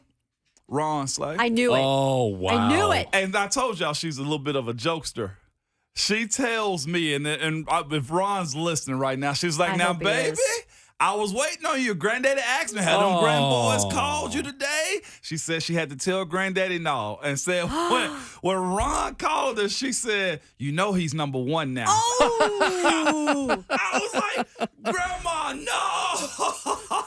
Dang. She was like, I'm sorry, you were my number 1, you 2, and Nardo number 3. She's like, but Slay, he on up there now, grandbaby. Look at I was like, Grandma. You know Slay made it a point because he want to be number 1, He baby. did, Kayla. He number 1 with Grandma now, and it tripped me out, man. Savage. Grandma say you number 1, I'm 2, and Nardo 3. That was my breaking news, man. Grandma is like Deion Sanders out here ranking all the grandkids like he ranks his kids. This is crazy. Right? Yeah. She did. Grandma Florence, man. She hit me with that. I said, Grandma, but your name rung out yesterday all over the airwaves. She was just like, well, baby, I ain't get the call. Yeah, she just Those spit that airwaves didn't fast. reach me. Kayla, she laughing so hard on the phone. I wish she could have been on the show. Like the call could have been. I would love to hear I it. told her, oh my Loved God, it was so good. She was like, your granddaddy great. asked if them grandboys call you. I was like, granddaddy asked too, grandma. So that was my breaking news. I had to sound it, let them know, like, I got pushed down the wrong, y'all. She had a good birthday, though? She had a solid. She said all her girlfriends wanted to take her out Nice. to lunch, and granddaddy took her to breakfast. Look at that. Beautiful, man. I love seeing that type of stuff. My grandparents my granddad is 85 plus. Grandmother, I never know her age. I don't. Because she probably looks like she's 20, I right? don't. Yes, she does. Yeah. What kind of old people activities do y'all's grandparents do? Oh, my my grandparents goodness. still play bridge religiously or rook. Dominoes. Dominoes, Yeah. yeah. Mine trash talk a lot, I feel like. Do they? They just go back and forth with each other good. But my grandmama's got a green thumb. She's got like the, what do you want to call it? Like a greenhouse club that she does, grow stuff with, book club. Oh, nice. All that type. My granddad still owns a body shop, so he still goes to work and do that. Heck yeah. Well, My let's grandparents go. deliver Meals on Wheels and then talk crap about everybody that they do. It's like, oh, I hate bringing food over here. You know her house stink. You know she don't clean no more. I was just going to praise them, Bert. I like to ride around with them. You're like, oh, we got to go to old Stinky's house now.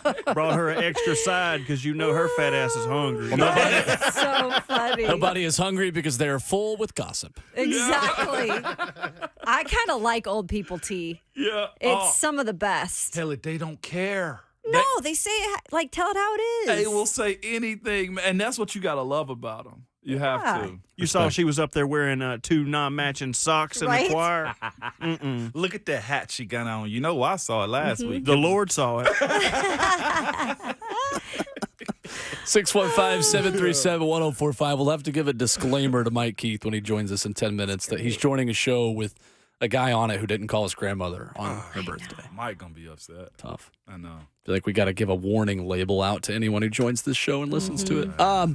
Injury report yesterday for the Titans, a positive one. No big updates to report other than Treylon Burks being upgraded from limited to full participant on the practice field, trending towards a return on Sunday against the Colts. How much should the Titans rely on him in his first potential game back? How many snaps do you want to see from Treylon Burks on Sunday should he be available against Indianapolis? About 25, Will.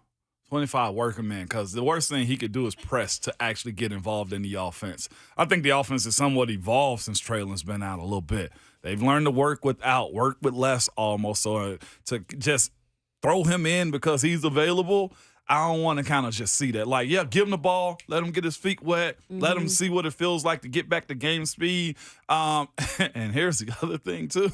Make it safer. Give him a comeback. Give him a 10-yard comeback or something like that, or down the edge where he's not being hit by the safety or something like that. That's kind of what I want to see him. Get his beak wet a little bit. Yeah, and like Coach Mack said yesterday, we should know today who's in and who's out from Coach Vrabel. And it looks like he's trending towards being in because we haven't gotten anything about the concussion protocol in terms of passing yet, but I think he should be good to go. I think work him in naturally, because also a part of this, guys, is that Will Levis hasn't really worked with him much.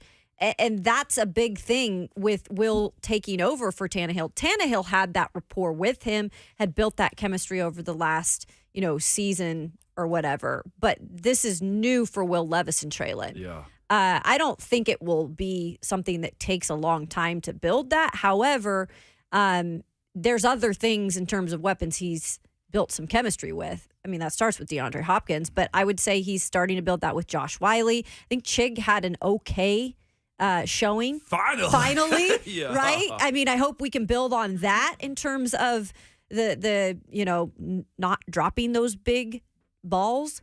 And I'm talking about footballs. And yeah, I would say that. I would say work him in naturally. Don't put too much on his plate. And the main thing is always, can he stay healthy? To me, it's a game-by-game situation right now for Treylon Burks. Nothing against him.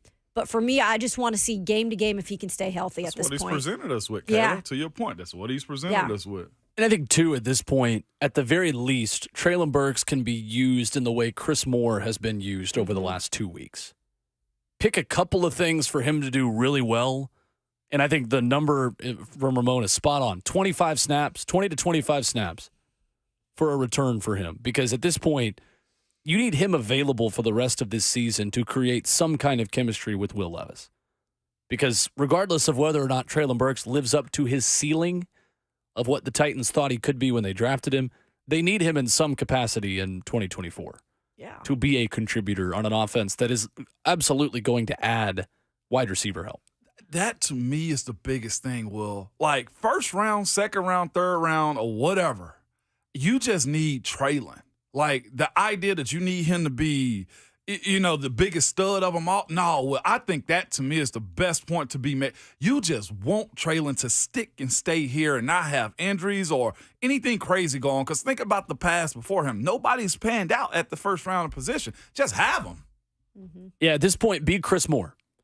The end arounds, the slants over the middle, and go routes. I'm cool with him having 2 routes against the Colts. A slant or a go. Yeah. I mean, seriously, I think the goal for Treylon Burks over these next 2 weeks, and maybe it's unfair to expect this from him in his first game back from injury, I need to see a deep shot to Treylon Burks connect. Because the throws have been accurate.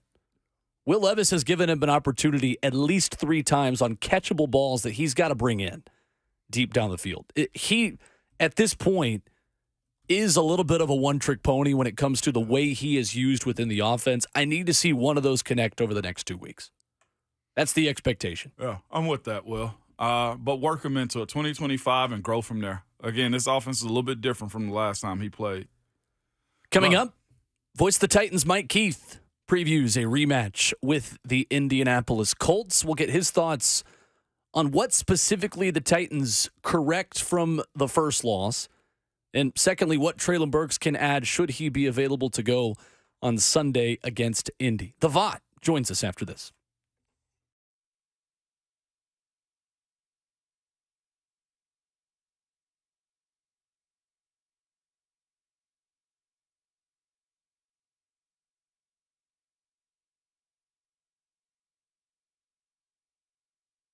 It's Ramon Foster for Genesis Diamonds. And right now at Genesis Diamonds, they are rolling back prices and finance rates so you can get that headliner gift for your significant other or yourself this Christmas, okay? Maybe it's a pair of diamond earrings or that all-new designer fashion bracelet or that dazzling 2-carat diamond ring. It's all more affordable because at Genesis, they've got special pricing across the board and zero interest financing for 5 years. So you can get that $3,000 diamond pendant and pay just $50 a month or $6,000 eternity band for just $100 a month. Everything's included in this amazing holiday offer. All GIA certified natural diamonds and all lab grown diamonds as well. Even all of their luxury pre-owned Rolex watches. Here's the pro tip about it, okay? You can get a pre-owned. Imagine that $15,000 Rolex of just $250 a month, and you can even finance the sales tax. So don't let the talks of rising prices and high interest rates dampen your holiday spirit. At Genesis, they are lowering prices and taking interest rates down to 0. So get that amazing gift they deserve and make your money go farther than ever. Merry Christmas from Genesis Diamonds. They're located in Green Hills and Cool Springs on approved credit.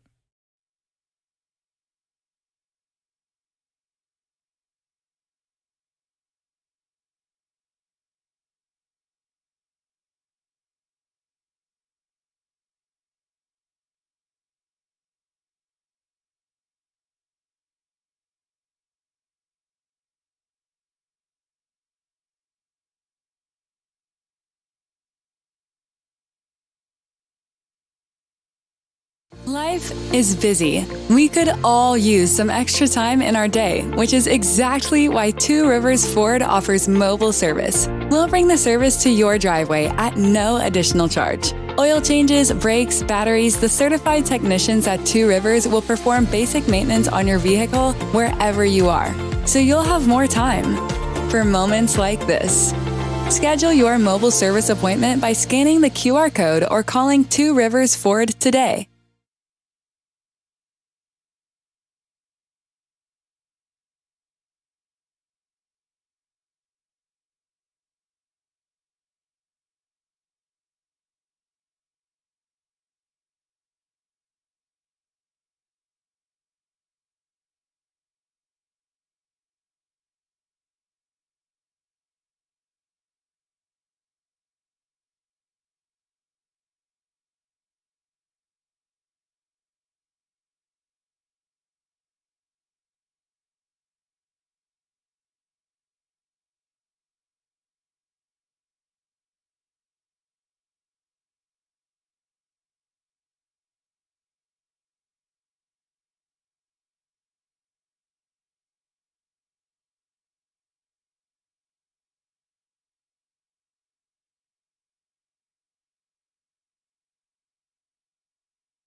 RKW is brewed by 8th and Roast on 104.5 The Zone. Continuing your Football Friday. This music is perfect for a gloomy day with Ramon Foster and Kayla Anderson. I'm Will Bowling. Joining us on the phone lines, he is the VOT, voice of the Titans, Mike Keith. Mike, if we can get a game on Sunday that is just 2/3 as entertaining as Baylor McCallie was last night in the D2 AAA Blue Cross Bowl, I think we're in for a good one on Sunday. I would agree, as long as we win. I would agree with that as well. We can have all the fun we want, but the Titans must win. Right. Absolutely. Well, a tip of the cap to you, Josh Corey and Jill Jelenic last night. Really fun to watch that one in Chattanooga and 17,000 people in the stadium, Mike. I just wanted to ask you about that real quick before we get into Titans Colts. Just how amazing of an atmosphere and a scene for football in our state that was last night. Well, thank you for saying that. I appreciate the compliment. It was fantastic to be in Chattanooga all day. I went early. We have a great radio station in Chattanooga who's been with us for 25 plus years, WGOW. And they had a luncheon and some of our Titans sponsors and their high school sponsors were there. And, you know, Coca-Cola is obviously a big deal down there and just a huge day. And what was fascinating is seeing all the people around town with the Baylor and McCallie flags. I met someone who had come into town for the game. People wanted to see it. You know, they wanted to see the greatest Baylor-McCallie game of all time, which, oh, by the way, was for the state championship in Chattanooga. And it lived up to the billing. I mean, the game was very exciting. The big-name players on both sides played great. 11 D1 commitments. As of now, I think they're going to be more. So it was a show. And for high school football in the state of Tennessee, it was a great night. It was certainly a great night for Chattanooga. And just to experience the whole day and to see how that city was just vibrating, it was really a lot of fun. I know Vanderbilt fans were excited. Both quarterbacks are committed to Vandy, which is certainly impressive, including Whit Muschamp. And yes, that is that Muschamp. So anyway, Mike, you know we could talk about this the whole time, and I'd be content. But there is a big game here Sunday. I'll say this. The Vanderbilt people should be excited. Yeah. They should be really excited because those two guys can play. St. Hilaire for McCallie is better than I thought he was. He really throws it better than I thought he did just watching tape. And Muschamp he had a bunch of drops last night, unfortunately, and he was running for his life a little bit. But, hey, Clark Lee and staff, good job. Absolutely. Absolutely. Voice of the Titans, Mike Keith with us. Mike, when it comes to divisional rematches, what intrigues you the most about a matchup like this where the Titans had uncharacteristic run defense mistakes and a weakness they don't often have in the first matchup? When these type of games come up, what intrigues you the most about these rematches? Pride. Are you going to let them do that to you again? Zach Moss ran for 165 yards, 165. One of the best performances in the NFL this year. And when you see these things happen, when Corey Dillon did it to us back in the Bengals days, when Fred Taylor would do it to us at different points, those were the things that you would look for from the defense is they would just say, this is not going to happen again. And it's technique and it's fundamentals and all of that, but it's also largely about pride. And that's what excites me because I like to see any Mike Vrabel defense, any part of Mike Vrabel's team with pride on the line because they do not want to let that happen again. Mike, and when you look at this matchup between these two teams, man, Will Levis is going into it and got to understand what the AFC South battle's about. What kind of expectations do you have for him with his second showing against the AFC South opponent? Saw Jacksonville and now the Colts that have made it their point to try to beat the Titans as many times they can in this offseason. You like that, Mike? That's pretty good. Honestly, Ramon, I think the thing that jumps out to me about the Colts is the way that they can bring pressure from so many different people. You have to start with DeForest Buckner. He doesn't lead them in sacks, but if you don't block him, any play is messed up. He's so big and he's so long and he's so aggressive and talented. I mean, he's really got it all. He's one of the most underrated players in the NFL. And if you don't block him, the play has no chance. So you start there, and then Dio Dangbo's having a great year. Kwity Paye is a really good player. Ebikam is a really good player. I mean, they've got a bunch of guys who can really get after the passer, who would be at the top of a lot of teams' list of pass rushers. Last week, we saw Brian Burns, and he's really good. But outside of Brian Burns, Carolina didn't really have another guy that you said, okay, we've got to do this. The Colts have another guy and another guy and another guy and another guy. And so I think for Will Levis, you've got to make sure that you know where pressure's coming from. That clock in your head has to be really good. You've got to make good decisions. And I think the other thing for Will Levis too, and I think this is the key for the offense the rest of the year. I think they've got to find a way to feed Derrick Henry as much as possible. You know, when they got the run game going the other day, that seems to fuel everything so much. And I think if the team is going to build on offensive success, give the offensive line a chance to be cohesive, I think they've just got to find a way to stay with the run game. That's just, to me, that's the key to the offense. A lot of people are going to point at receivers and pass protection and Levis. They've got to get Henry the ball, and in order to do that, they've got to stay on the field. It's not about, I mean, I know they want to call his number. It's not that. It's not a decision that way. It's they've got to do the other things situationally where they can stay with him. Because Derrick Henry has not gotten as much work as he would have over 11 games normally in a season. So you could certainly feed him down the stretch. He's fresh enough that he could handle 25 carries pretty easily. And truthfully, it's kind of what you want for him to get hot this latter part of the season. And you look at this situation, Mike, and you say, last time Derek and the Titans went to Indy, he 13 rushes, 43 yards. The longest run he had was 8 yards.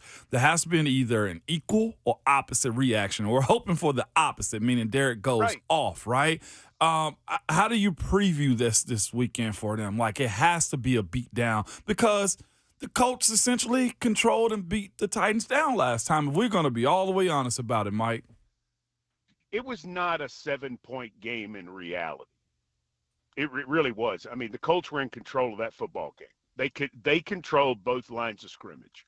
And when they got ahead, when they got ahead, the Colts were in a position that they could take Derrick Henry away. And then late in the game, Derrick Henry's out of the game. I mean, you want to get Derrick Henry out of the game, get ahead of the Titans. You know, he's missed the fourth quarter basically of how many games because the Titans have been behind. Well, go score a touchdown like they did in the game the other day. They went and scored a touchdown. You know, they're hit 7-0. They're hit 7-3. That's where you're keeping him in the game. So when you get an opportunity, you've got to take it. You've got to go score. Defensively, you got to get him off the field early. The whole fast start thing, I know, is a cliche to some, but in the Titans' case, it's really a big thing because their most potent weapon on offense is a player that you can use most when you're ahead or at least the game is close. And the carries for him that are going to be the best are going to be carries 15 and on, you know? I still say a couple games, I think it was the Atlanta game, he had 9 carries for 39 yards at halftime. And I'm like, oh, that's good. He's already almost to double digits, and he's averaging 4 yards a carry. And sure enough, in the second half, he was able to pile up a lot more. That's what he's all about. And, you've got to get that game to where you're doing the thumping like what the Colts did in the first game. The Vaught, Mike Keith joining us on RKW this morning. Mike, Traylon Burks practicing again yesterday. Looks like he's trending in the right direction. If he does play on Sunday, how much do we see him out there, Mike, and what type of a role? Well, it's a really good question, Kayla. And I think today will tell us a lot because you're figuring out condition. I mean, he hasn't done anything in a month. So how much can he take? And is it better to hold him another week because he can only give you a few snaps and you need that extra spot for somebody who can play special teams? You know, that you don't usually hold spots for guys who are going to play very limited snaps at a skill position. It just doesn't work because Traylon is clearly not going to play special teams. So we'll see.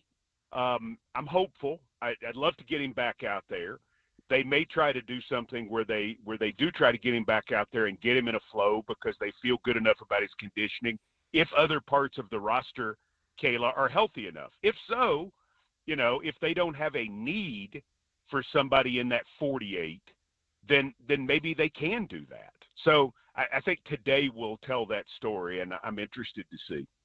Mike, when it comes to, you had mentioned Zach Moss and kind of the way he burnt the Titans defense in that first matchup.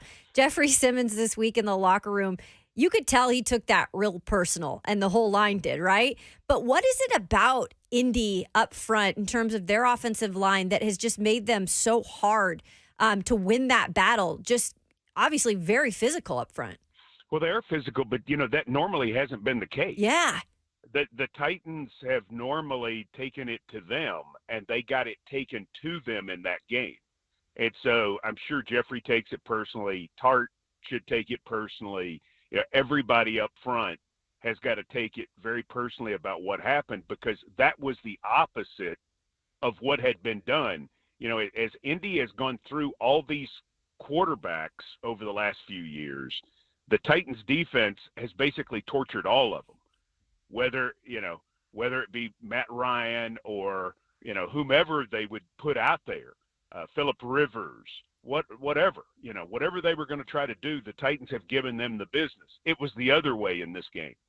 And that's not like what the Titans are used to. Listen, Colts have talented people up front. They spent a lot of money and a lot of draft picks on their offensive line. They should be good. And they have good athletes. But the Titans have taken pride in really being good against them. And I think that's part of the pride issue that we're talking about, is not just the 165 yards from Zach Moss, not just the fact that he busted a 56-yard run on him. Zach Moss is not a guy who's really going to get lost a lot like Jonathan Taylor is. Jonathan Taylor runs in the 4.3. Zach Moss doesn't. So, for him to break a 56-yard run on you, everybody's getting blocked on that play, and that's what happened. The Titans are certainly remembering all of that. This is not news to them.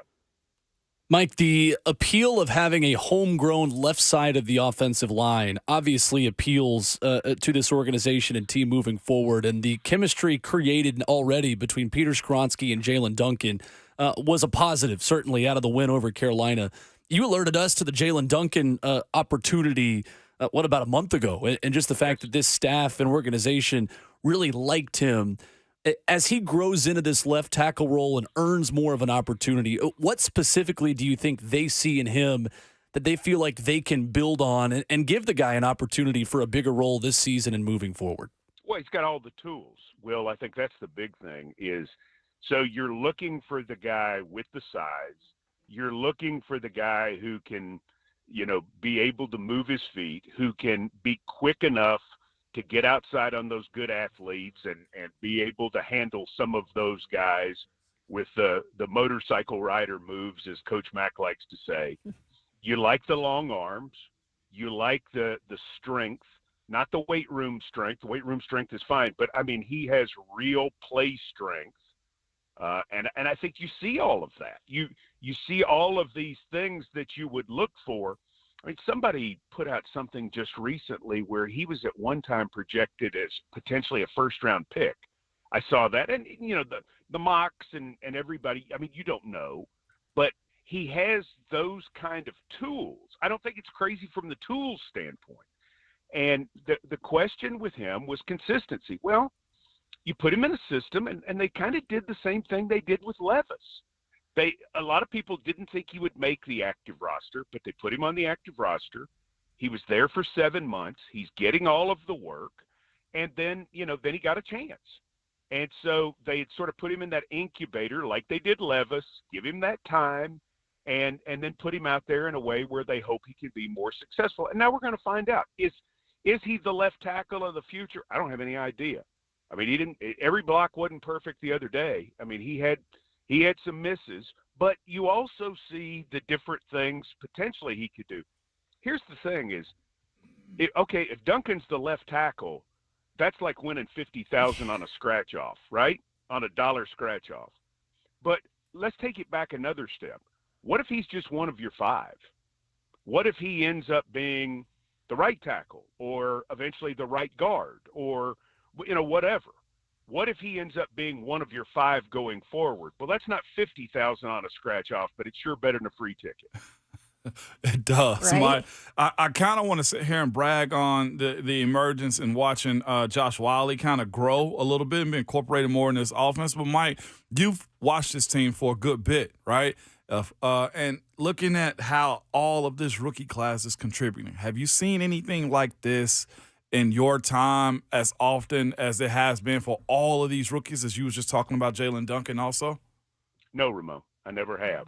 We've never played this many rookies on one side of the ball. And you think about, our entire draft class was offense. So we're starting the first-round pick. We're starting the second-round pick. The third-round pick plays a ton. The fifth-round pick plays a ton. We're starting the sixth-round pick. And the seventh-round pick, I think people see him coming around in this sort of path. I think we begin to get the development process idea that Mike Vrabel and Rand Carthon and the staff have with Colton Dowell. And you know this, Ramon, from your own experience.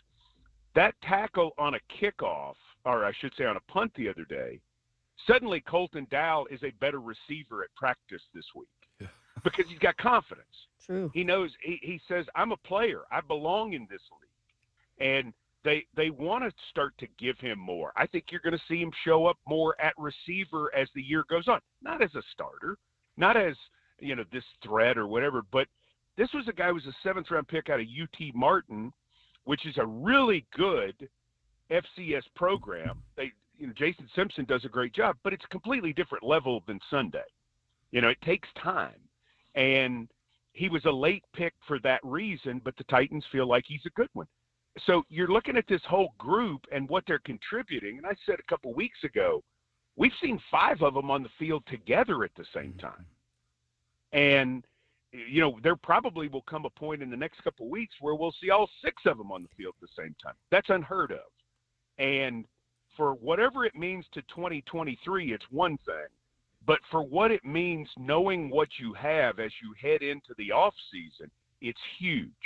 If Levis is your quarterback and Duncan is one of your linemen and Wiley is part of your serious tight end rotation, because, you're always going to play 2 or 3, and on and on and on, then suddenly you say, okay, then we can take all that free agent money we have and pinpoint it even more, knowing we can already count on these players. In most years, you head into the offseason having no idea where your rookie class really is. You hope, you think, the Titans are going to have a complete idea of where their rookie class is, and I'm not even talking about the undrafteds who are playing roles on special teams and defense.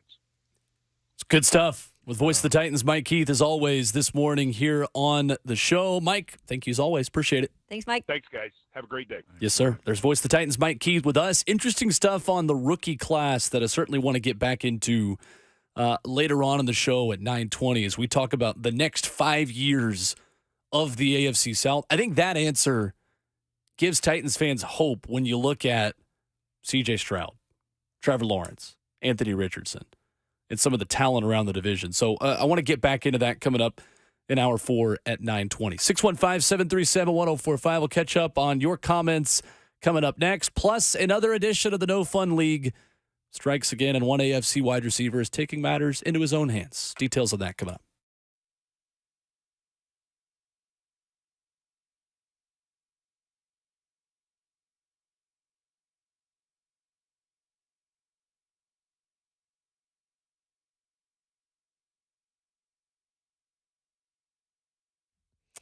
Hey, it's Kayla Anderson. This time of the year, I know a lot of people I talk to feeling aches and pain in their body.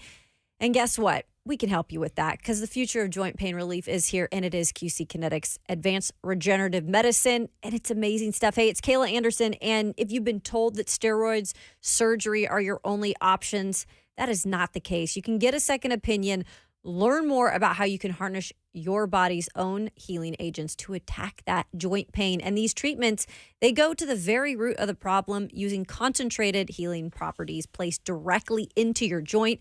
And that helps to restore and repair that damaged tissue. So imagine living your life this winter, doing the activities you want to do with no more pain in your knees, your hips, your shoulder, your back, no drugs, no downtime, and best of all, no surgery. So call QC Kinetics now for a free consultation.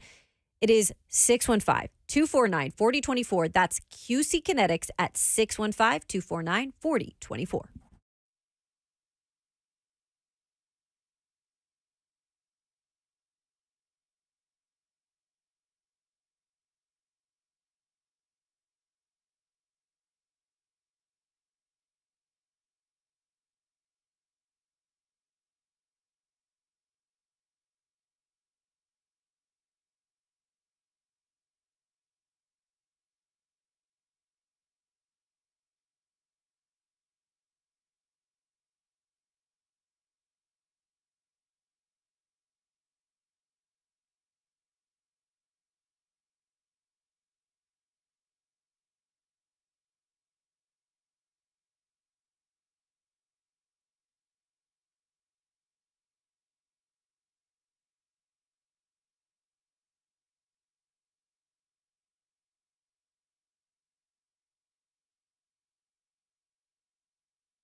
It's RKW brewed by 8th and Roast on 104.5 The Zone, and the No Fun League is back at it again.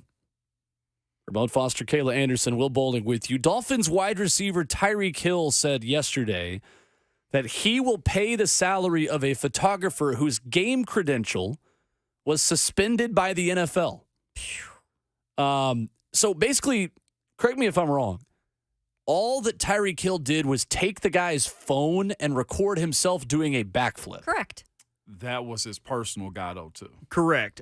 Just to add a little bit more background depth. information. So Yep. Tyreek has hired this guy. He has worked with this guy. It's common. The photographer went to the University of Miami. He was shooting some athletic videos for Tyreek Hill. When he went to Miami, they caught back up. Tyreek saw him on the sideline, and he took his camera. You are correct. This wasn't planned. It wasn't like, meet me in this end zone when I score. It was the perfect scenario. But the photographer put out a TikTok explaining himself and apologizing to the league and thanking them for the opportunity, saying that he wished this wouldn't have happened, but none of it was planned. But he did get suspended from the league because the league said they needed to make an example. Someone needed to feel this. So basically, he has been suspended for the remainder of this season and, quote, possibly for good. Gosh. And Tyreek Hill now says yesterday that he will pay his salary for the rest of the year. You know what? Yeah, that's crazy. Good for you. This is going to be weird for me to say, but I understand why. I understand why the NFL did it. The photographers are there to be taking pictures of the stars, not be a star. And their reaction was, well, you're still supposed to have some integrity. If he hadn't have celebrated that moment with Tyreek because he knew it was going viral, it went viral instantly. Real quick, yeah. And then you'll have other photographers doing it. You got to think it's a copycat leak. Somebody else is going to schmooze up to some athlete and say, hey, let me be your guy. We need to plan this out. So, yeah, I get it. My issue with that is they have a sponsored celebration of the week that the NFL posts on their social media. Like, you opened Pandora's box with this when you allowed more celebrations, and you also allow defenses to take a team picture after a turnover. Like, this is on you. You can't promote the thing that then you are going to reprimand for. Like, of course you're going to have people get more creative because you are legitimately, they have a Bud Light celebration of the week that they post on Twitter genuinely every single Monday morning. I think if they're going to use an example out of him, which it does look like they're doing, because they are like, we don't want this to become a thing. I think just the amount of games that he's being suspended, which is the rest of the season, and then they're thinking about not even allowing him back in the league. I think that's extreme. Yeah. Right? Because he did apologize, and I think, maybe a game or two, hey, you're not going to be on the sidelines. But dang, they're taking away his money-making for the rest of the season and maybe the rest of the time in the NFL? Yeah, you got to find another league is what he was saying. I've seen photographers, reporters do worse and never get their credentials snatched. Oh, yeah. This one's that one's kind of fishy, too. Do we want to go back to the sideline reporter? Yeah. no. never mind. Another issue the league had with it is that he celebrated the Tyreek touchdown. So when Tyreek scored, he jumped up and down and was happy with the situation. So it's kind of like media with the press on the sideline. They Right. don't want you to cheer. They don't want you to be excited when anybody scores. So I think that was where the other issue lied, that he wasn't to their degree, he was not professional. It's interesting. As the lines between fan and media get blurred more, it's up to leagues like this to either embrace it or just cater to an older demographic. And there's nothing wrong with an older demographic, but there is money to be made in 25 to 40-year-olds on TikTok. There is. Either embrace it or don't. It is. That's the kind of person and media, quote-unquote, influencer, which is such a buzzword now. Like, that's the kind of person you want talking about your product. And maybe I'm overreacting, but I think it's absolutely ridiculous. I don't think it's an overreaction. I just think the league had to. That's all. On that one, because I've seen some people on the sideline. I was like, how the hell you get over here? So it is those moments, but it is what it is. And, of course, this is not going to affect younger people from watching the NFL. Like, the NFL moves on. Like, I'm not saying that, people my age are going to turn off NFL games because this happened. Like, that's not the point. But the point is that you could either run from new age football media or you could embrace it. And this is one area where you could have embraced it and done something cool. It's like they didn't have to. No, they don't have to do anything. No, I'm talking about they didn't have to suspend him. Right. Well, right. Yeah. That's what I mean. Like, as mad as I can get at the NFL, I'm going to suspend them for Tuesday and Wednesday. I am not going to watch NFL football in solidarity next Tuesday and Wednesday to Going stand out on a limb. with this photographer. That is the Right. punishment that I give Roger Goodell. 615-737-1045. Titans headlines from Ascension St. Thomas Sports Park coming up next. What do you want to see from Jalen Duncan in his second act at left tackle? And how will Indy try to challenge him based on what he put on film last week? That and more next.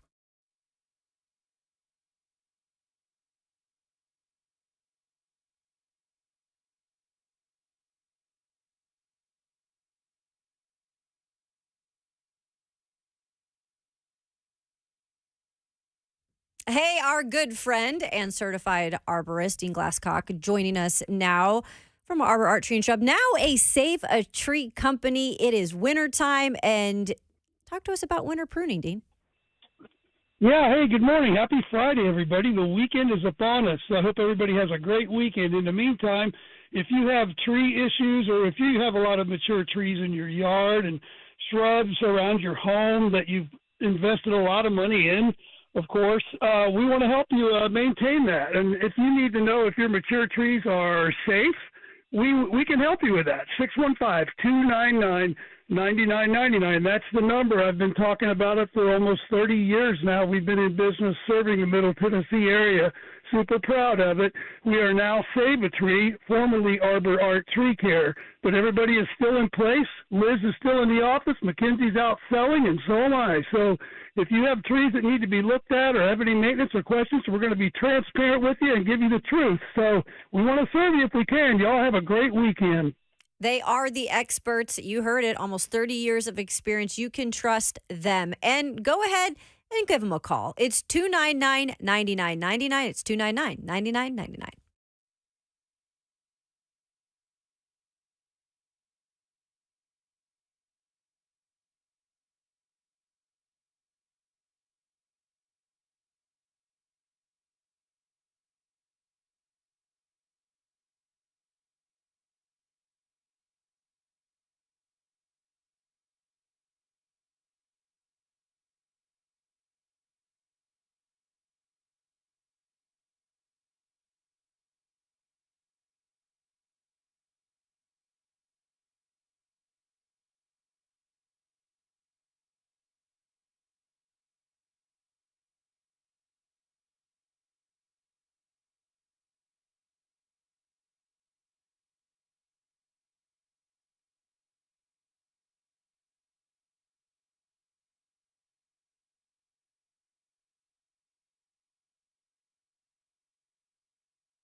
Good morning, 9:02 from the 104.5 The Zone Studios. I'm Robert Walsh. We had an awesome Thursday night football game last night. The Cowboys beat the Seahawks in a barn burner, 41-35, in a game where there were no punts. Dak was on fire, completing 29 of 41 passes for 299 yards and 3 touchdowns. Cowboys have now won 4 in a row and are in firm control of the first wild card spot in the NFC. An updated Titans injury report got a little longer yesterday, but still some good news. Treylon Burks, working his way back from a concussion, was a full participant. Will Levis, who was also limited yesterday with an ankle injury, was a full participant, as was Ryan Tannehill. No changes on Indianapolis' side other than wide receiver Isaiah McKenzie returning to practice with no injury designation. Elsewhere in the league, the Cardinals are releasing tight end Zach Ertz. He asked for his release and was granted a chance to play for a contender. Ertz is subjected to waivers but is still owed $2.5 million. If no one picks him up, he's free to sign wherever he wants. For all your foundation repair and waterproofing needs, visit USSTN.com. Breaking news at once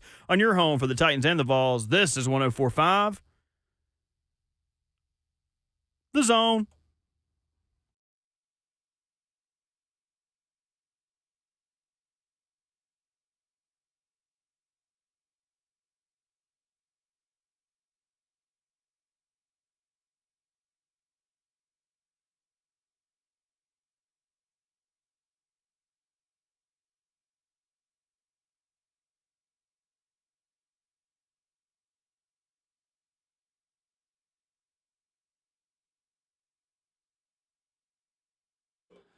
Friday, and we're acting like it on RKW, brewed by 8th and Roast. The 8th and Roast coffee is flowing on a Friday morning in the best way. Coming up in 20 minutes, a big discussion as the Titans head into a rematch with the Colts.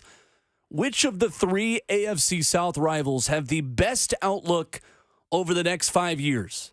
Where do the Titans fit into that discussion as well? Your thoughts on the phone lines at 615-737-1045, digitally on 1045 The Zone TV, or you join the conversation streaming live on Facebook Live, YouTube, Twitter, or Twitch. Push, please.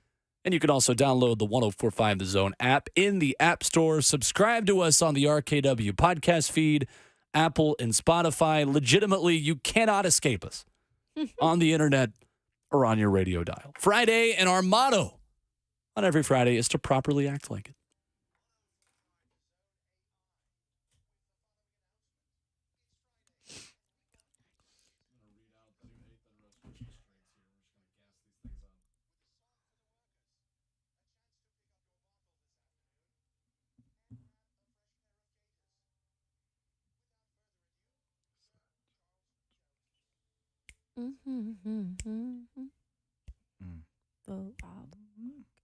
They're working 9 to 5.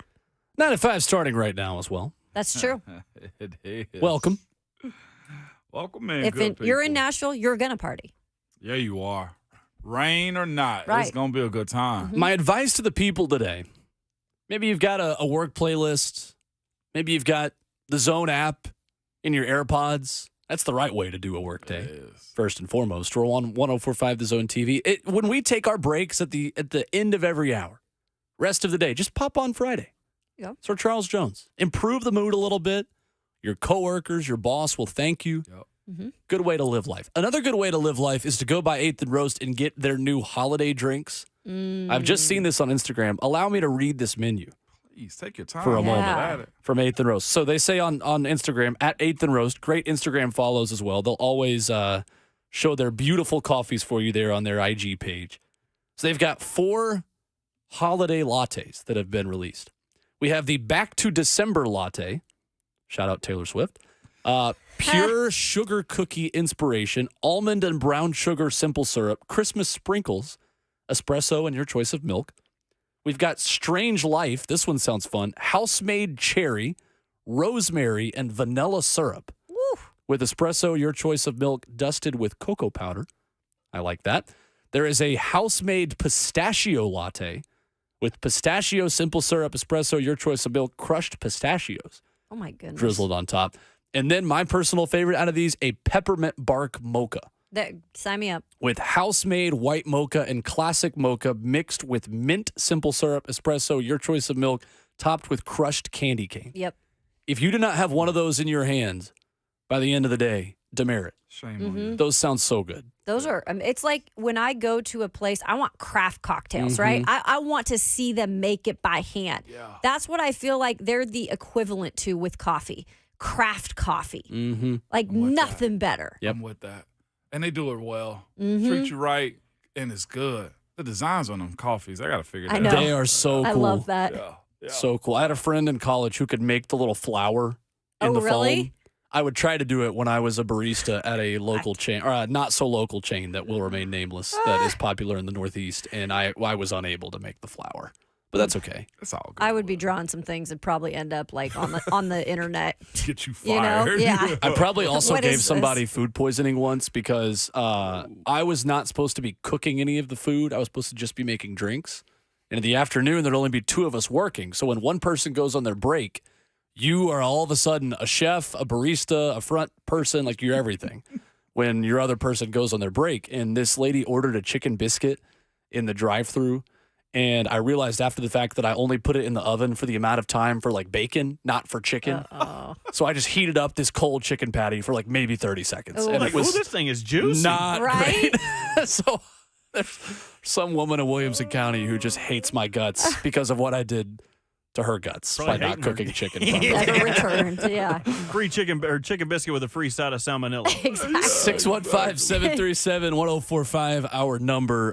When you look at what Jalen Duncan did with Peter Skoronski last week, what does he need to do to follow up on his debut performance? Certainly wasn't perfect, but when you watch the film, Ramon, on what Jalen Duncan did well and not well, how will the Colts try to take advantage of his lack of experience and go after him on Sunday? He had a play show up, man. I was ready for this question. I went instantly. As soon as you started talking, I was like, let's go. He had a play in that first couple of series where Brian Burns just decided, all right, I'm running down the middle of your face. If he cleans that up this week, because Kwity Paye is going to do that, Samson Ebukam is going to do it also. You're going to look at the situation with DeForest Buckner is going to want to do that also. Whoever's the left tackle for this team for the future's got to get to a point to where they stop the bull rush, where the technique fully comes to the forefront of all things of playing the left side, the quarterback's blind side. That has to happen for this squad. So if he can stop the punch in the face, Will, we got something. That's all. Everything else was good for a rookie. And Moan, I saw something when those Brian Baldinger did a breakdown of Jalen Duncan, and he talked about his arms getting forklifted. Yep. Is that something that's fixable over a week, or is that something that's just getting in the strength room and figuring that out? As work in progress, yes, it's fixable during the season. This isn't like, hey, I need to add 10 pounds of muscle. This isn't like, oh, man, I got to change up the way I play. This is a technical player type of thing, and he knows how to do it. You just got to have it on your conscience to do those types of things. Like, oh, my hands are going up, drop them down and come back under. I'm working on that with my youngest, Miles, now. Like, you put your hands on his chest, he's going to break your arms and come back underneath. It's a little small. It's training. That's all it is. It's Sure, you got to reps. get baptized by fire to know what you don't know. Right. Yeah, and that's why when people's like, he's not an NFL player, and I've seen people speak about Dylan Radins, he's not an NFL. Well, where is Dylan Radins actually played at consistently? Everywhere but center. But how many reps? Yeah, well, not Consistently consistently, at but that where one has he spot. played at? Everywhere but center. So to your point, like, you got to baptize by fire. That's a part of it, too. Like, it's only so many people that jump out of the gates running, like sprinting. Quentin Nelson did. Now look at him. But he's a guard, too. Exactly. You know what I'm saying? Like, it's that. That's a big position to be thrusted into more than halfway through the season. Yeah.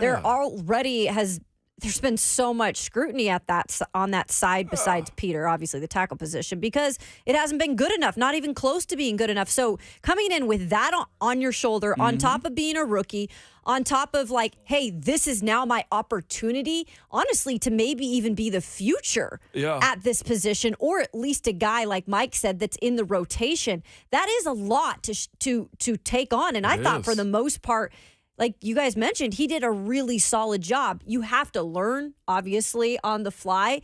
But I think you just want to see him continue to grow on that side with Peter, grow that chemistry with those two as well, and learn from the mistakes he makes, also penalties. Like, try to minimize those. But, man, could you imagine if you could get something out of this guy when it's all said and done? This is crazy to say, but it might have been a best case scenario for him to get in at this point. Yeah. If he can stay healthy and stay on that left side working, Yep. and you see growth, maybe you have something there. It's called growing pains for a reason. And it is important for them to get this evaluation right. Yeah. They did not evaluate Andre Dillard right, but that's also a low-risk move. Considering the amount of money you have available next year, having a dead cap hit for Andre Dillard is not the end of the world. It was worth taking a chance on him, but you can't afford to mess up this decision again. Because if we're sitting here this time next year and the Titans have decided that Jalen Duncan was good enough down the stretch in November and December of 2023 so that, hey, maybe we draft a wide receiver or a corner in the first round instead of a legitimate cornerstone left tackle like Joe Alt, who at this point at 10 ain't going to be there for when you're picking, to quote Magic Johnson. Mm-hmm. The Titans have got to get this evaluation right because a certain amount of playing left tackle as a rookie in the NFL, even the best ones, you are going to get got at that position specifically as a rookie. And then if you're good, you make a big jump as a sophomore. The Titans are going to have to decide if Jalen Duncan starts getting beat, is that because he's not capable of being a franchise left tackle, or is that because he's just a rookie and even the best future left tackles get beat when they're rookies? Andrew Thomas was a terrible rookie Sure. for the New York Giants, and that dude is one of the best left tackles in the NFL right now. Come on. Let's talk about the Colts offensive line, right? Bernard Ryman. Yeah. Bernard Ryman. Another one. Yep. So that's interesting. I think with Duncan, at the very least, Mike Keith was eloquent in the way he put it. If he's your left tackle in the future, you've won $50K off a scratch-off. Boom. But at the very least, Jalen Duncan needs to show me that he's a part of this 5 next year. Because the Titans have too many needs at other spots for them to still have 4 holes on the offensive line going into next year like they did this time last year. So, interesting stuff from Mike on that. I want to get back to what Mike said about this rookie class coming up next. And it's perfect timing as it pertains to the question we were planning on asking already. Which AFC South team is best set up for success over the next 5 years? Because this Titans rookie class, if it continues to develop at this pace, maybe you don't feel as bad about the long-term outlook of this franchise as it compares to others. Who's best set up in the AFC South over the long term? Our thoughts next.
So this is a small bird, too, for That's someone right. that's never seen a bob Yeah. white before. It's this little round softball. That's right. Yeah, you could. I wouldn't. They're not much bigger than my fist. You know, they've got little legs, but they're a ground nesting, ground dwelling bird. If they never have to fly in their life, they wouldn't. Right? They just do that to get away from hawks and owls for the most part, or hunters. What they need is largely herbaceous plant communities. Right? So they need wildflowers. They need a small proportion of grasses. I don't need vast grasslands, right? I need stuff that most people would call weeds. Those are providing good brood cover, good nesting cover, a lot of insects, right? That's what chicks need to develop early. Bridgestone Firestone is a quail focus It or is. focal area. So tell us a little bit why. Yeah, it's largely because there are very few places that have wild quail in the state of Tennessee anymore. And there's dozens of different factors that lead into that, right? Everybody wants to jump right to predators, but it's a habitat issue, right? Mm-hmm. It's a landscape change, whether we're talking about development or whether we're talking about fire not being on the landscape anymore, or fields and young forests progressing into closed canopy forest, right? So the farm, just by nature of it being an open landscape that's been maintained that way, has held on to some birds. And compared to most other places in the state, we're one of the very few. On top of that, the potential for growing that population, it's higher here than just about anywhere else.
Rolling right along in the fourth and final hour of your Friday morning. RKW is brewed by 8th and Roast right here on 104.5 The Zone. Simple question for the people here in your 9 o'clock hour. Which AFC South team is best set up for success over the next 5 years? 615-737-1045 is the number. Which AFC South team is best set up for success over the next 5 years? A relevant conversation with the Colts coming to town this weekend. And I think we get a clearer picture of this, guys, this weekend, too, because the Colts are showing us players and talented guys that are younger other than their quarterback that have to step up now in the wake of their quarterback being hurt in Anthony Richardson. Gardner Minshew is an acceptable starter partly because Josh Downs is so good and partly because Michael Pittman is such a good weapon. I mean, you could make the argument this is as good of a cast of characters as Gardner Minshew has ever had around him in his short tenure as an NFL quarterback. And that's not a knock on him. That's a credit to, I don't know how Josh Downs fell as far as he did, goodness, to the Colts. Who has the greatest outlook? Well, to me, and what I've seen this year, and we've kind of seen this story happen before, it's got to be Houston. It just does. C.J. Stroud has shown that he has playmaking ability. The amount of yards that he's throwing for ain't like they're managing his skill. Like his skill is just taking over everything that they have in front of him. The players that they have around, and as it stands right now, the offensive line, the defense will come together. As much as you need it to, the best outlook with what we've seen from Trevor Lawrence, how they can get hot and then they get cold, I got Houston. I do. It's very fascinating. There seems to be no hiccup in their operation whatsoever. They flow. And the confidence of that young dude and CJ, I can't get away from that. If we assume all things are what they are, the O-line is going to stay good. Larry Tunsil's got a few left in them. Running backs, heck, they can find one at all times. Wide receivers are getting them through the draft. They got a stud cornerback that's coming into us onto. Like, it lines up that Houston is going to mess around and be number 2 or number 1 in this league if the Titans don't get it together real soon. And here's the thing. These teams are still building. They've still got 8 picks in terms of Houston next year in the draft, right? Do they really? I think Jacksonville can have up to 11. Right now, I think they have 9. So you're seeing these teams continue to pick. When it comes to in Indianapolis, look, I think the future is bright there for Anthony Richardson, but I still have to see him tailor his game a little to this level of play in the league, right? And I don't know yet if that can happen. If it does happen, I think they can find success. Obviously, offensive line is there.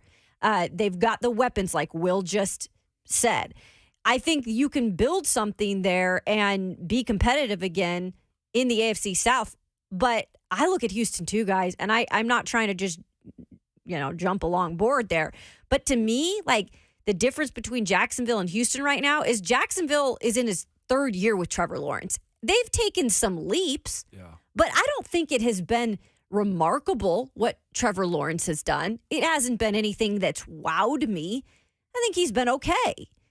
But you look at C.J. Stroud in his rookie season, with the injuries this Houston Texans team has had, I think that the sky is the limit for this group that's still drafting and still adding to this team. And the potential is, I think, scary for Houston if you're looking at any of the other AFC South teams.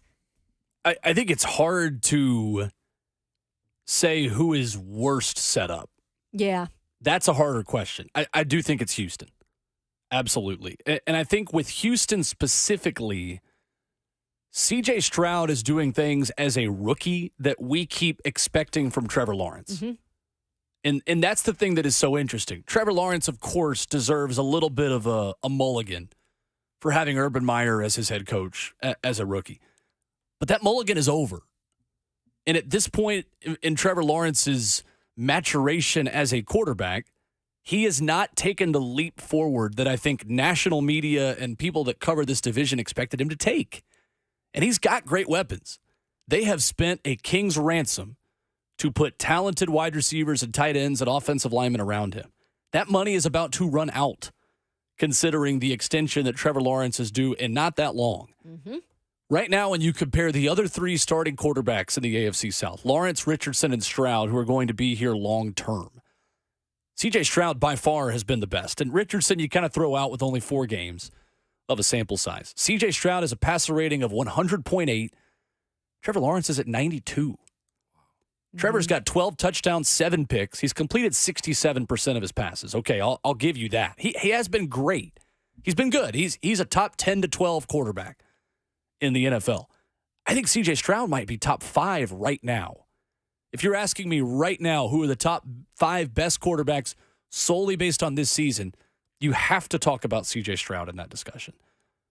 In the fact that the Deshaun Watson trade gave the Texans so much ammo to go up and get their guy in Stroud and still add Will Anderson to be mentored by DeMeco Ryans, who has been successful everywhere he's been as a player and as a coach.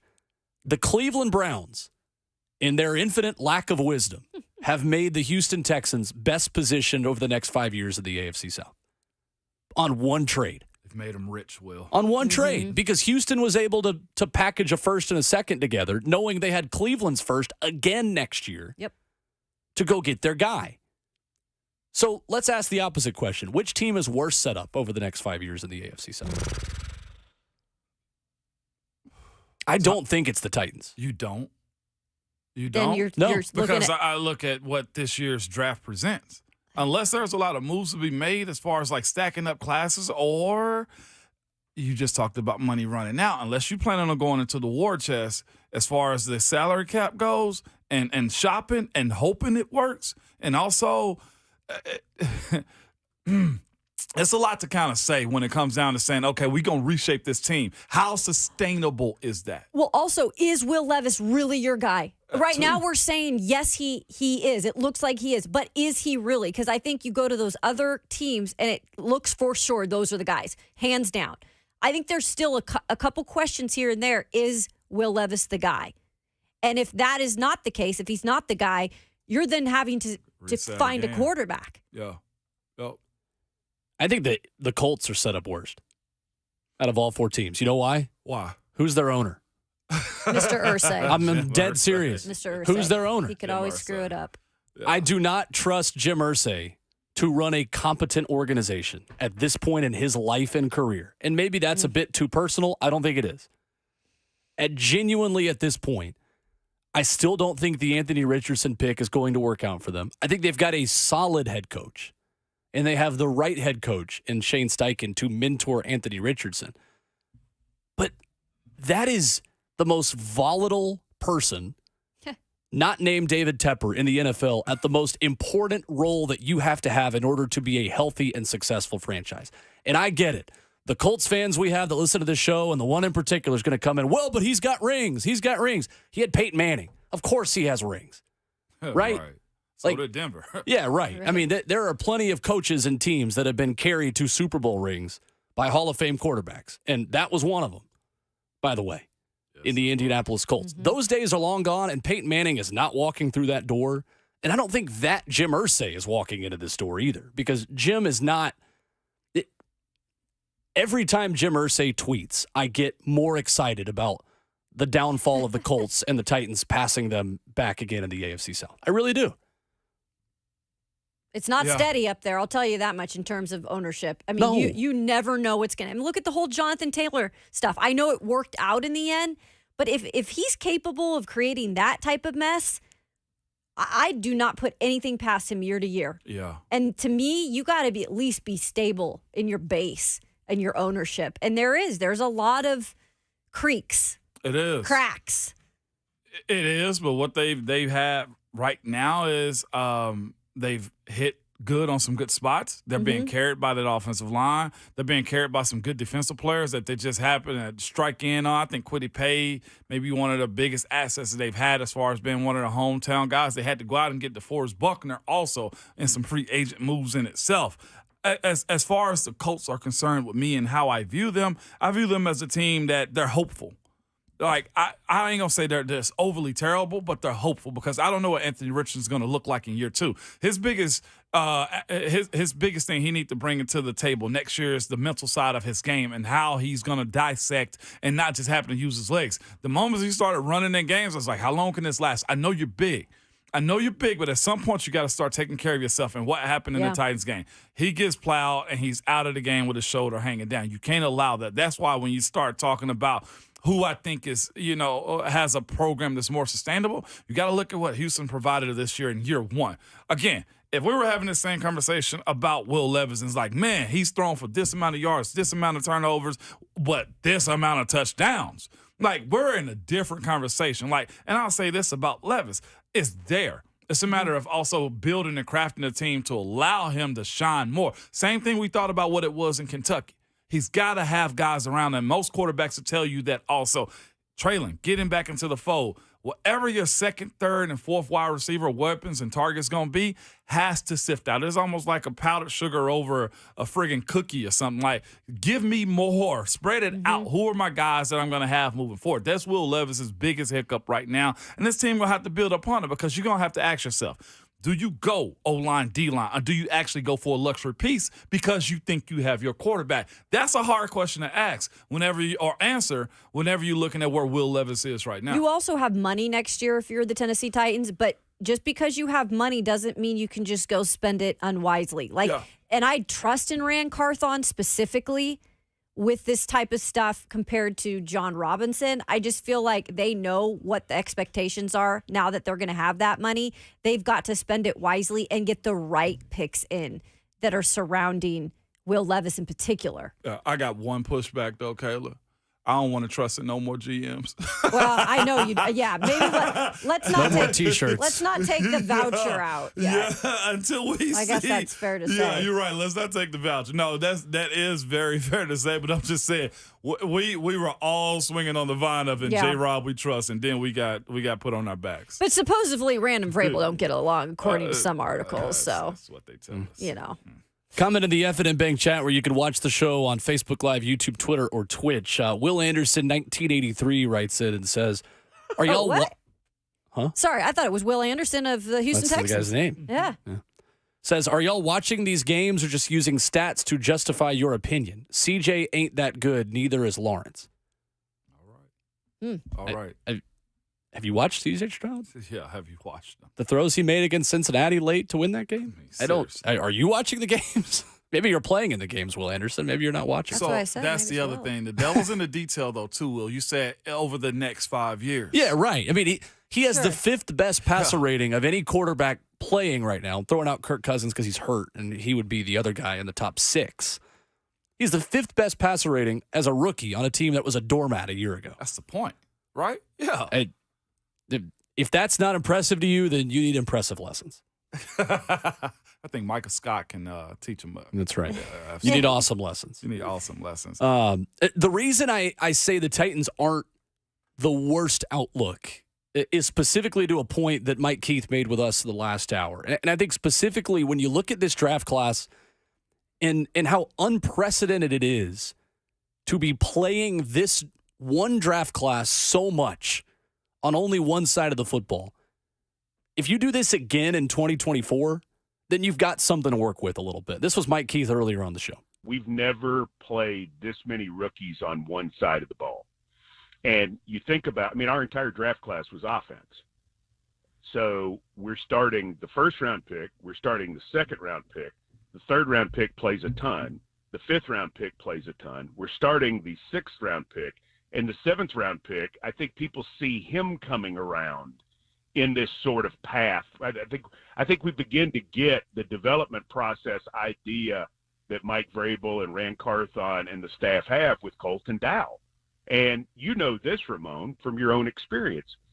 That tackle on a kickoff, or I should say on a punt the other day, suddenly Colton Dowell is a better receiver at practice this week because he's got confidence. True. He knows, he says, I'm a player. I belong in this league.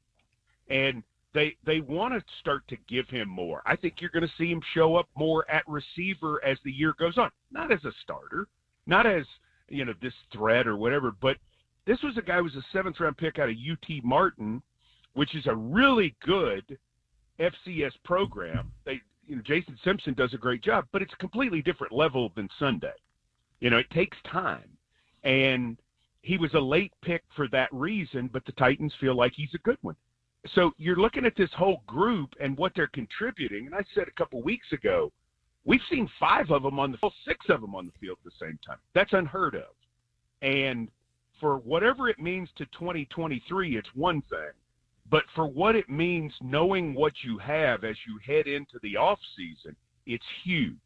I mean, if Levis is your quarterback and Duncan is one of your linemen and Wiley is part of your serious tight end rotation, because, you're always going to play 2 or 3, and on and on and on, then suddenly you say, okay, then we can take all that free agent money we have and pinpoint it even more, knowing we can already count on these players. In most years, you head into the offseason having no idea where your rookie class really is. You hope, you think, the Titans are going to have a complete idea of where their rookie class is, and I'm not even talking about the undrafteds who are playing roles on special teams and defense. So the context of that is important, right? Playing does not mean you're playing well. And yes, you can have a lot of rookies playing significant snaps who suck. But that's not the case with this team. There have been times that this far into a guy's rookie season, we have already gotten the inclination that they're a bust. Tell me which of these rookies look like a bust right now. I can't name one. There's not one. Yeah, I can't name one. The significance of learning what you have in so many players, at the very least at this point of the process, allows you to make clearer and more educated roster gambles when you've got the most cap space of the NFL this upcoming offseason. It's why I trust this organization right now to make the right decisions this offseason.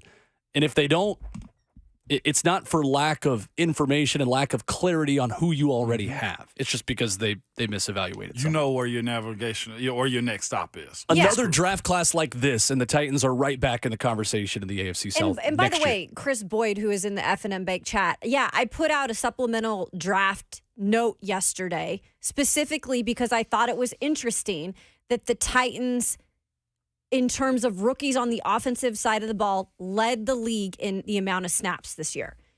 And said, yes, Ran Carthon's class, because that's the point I'm trying to make. It's under Ran Carthon. These are the rookies that are playing for him right now. You guys watch the games. You can determine for yourself if you've liked what you've seen or not. Not like I was trying to skew it in any direction. So whatever you wanted to take that for, Chris, that's okay. But I'm just saying, I wasn't sitting out there saying, hey, Ran has done an excellent job. I'm just saying this is Ran Carthon's class, and they've played the most offensive snaps in the league so far on the offensive side of the ball. And you guys watch the games. Determine if you think it's good or not. If we've been really has done a good job. He's not pitched a perfect game, but No. show me the GM that does, right? I mean, I think Ran has at least earned our trust to get this next draft class right in a pivotal offseason. Even with the Dillard one, you can cut bait. Yeah, it's a low-risk move. It was not a great move. No.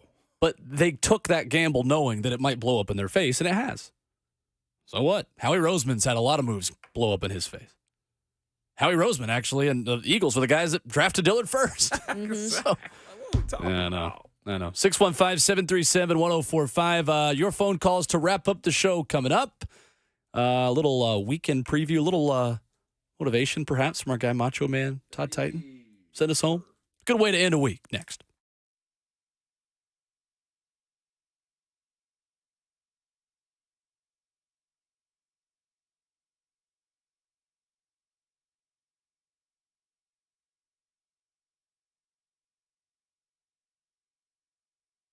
It's Ramon Foss for Scoreboard Bar and Grill. Calling all sports fans, y'all.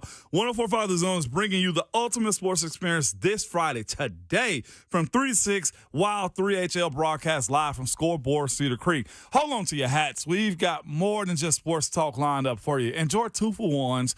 Try to beat Brent Slade's pick to win the $250 prize pack, and that's not all. They're thrilled to announce an exclusive giveaway from our friends at Whiskey Bent. Picture this, a VIP loft party for 12 Yep, one lucky winner and their crew will experience VIP treatment in a reserved loft. But you must be 21 years and older to enter, and you got to register this Friday between 3 and 6. Saturday, also start with their Build Your Own Bloody Mary bar and catch your favorite college team in action on over 60 TVs. And indulge in the flavors of the season at Scoreboard Bar and Grill. They'll be introducing new seasonal drinks, crafted to perfection, whether you crave a spiced delight or a sweet winter kiss.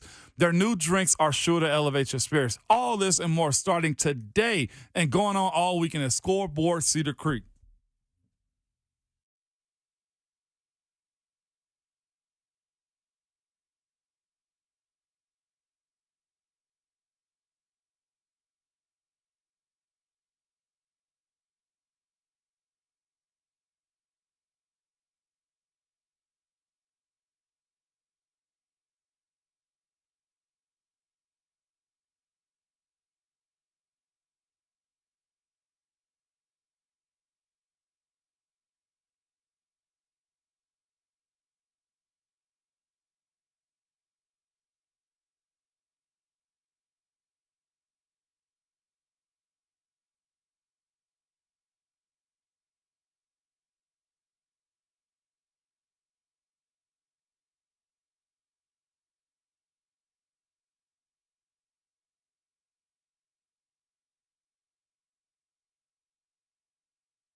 Wrapping up the show and sending you on to your weekend at RKW, brewed by 8th and Roast. Buck Rising Show takes over right after us. They've got everything you need for a big football weekend preview. As always, of course.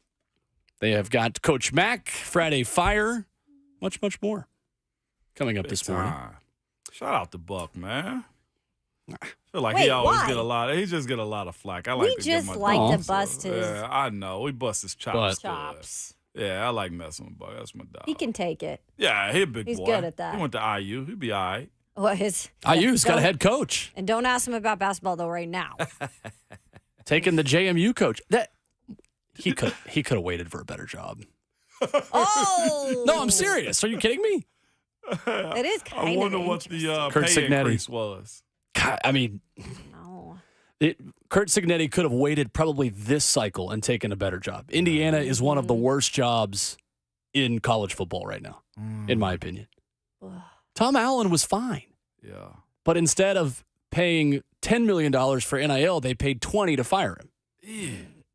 Yeah. Madness. Sign me That up. conference now just became impossible for Indiana He could in get a football. coaching job. Adding the teams that they added in that conference, Kurt Yeah. Signetti could have done better. I'm not just saying that because I now have JMU loyalty, but I genuinely believe that.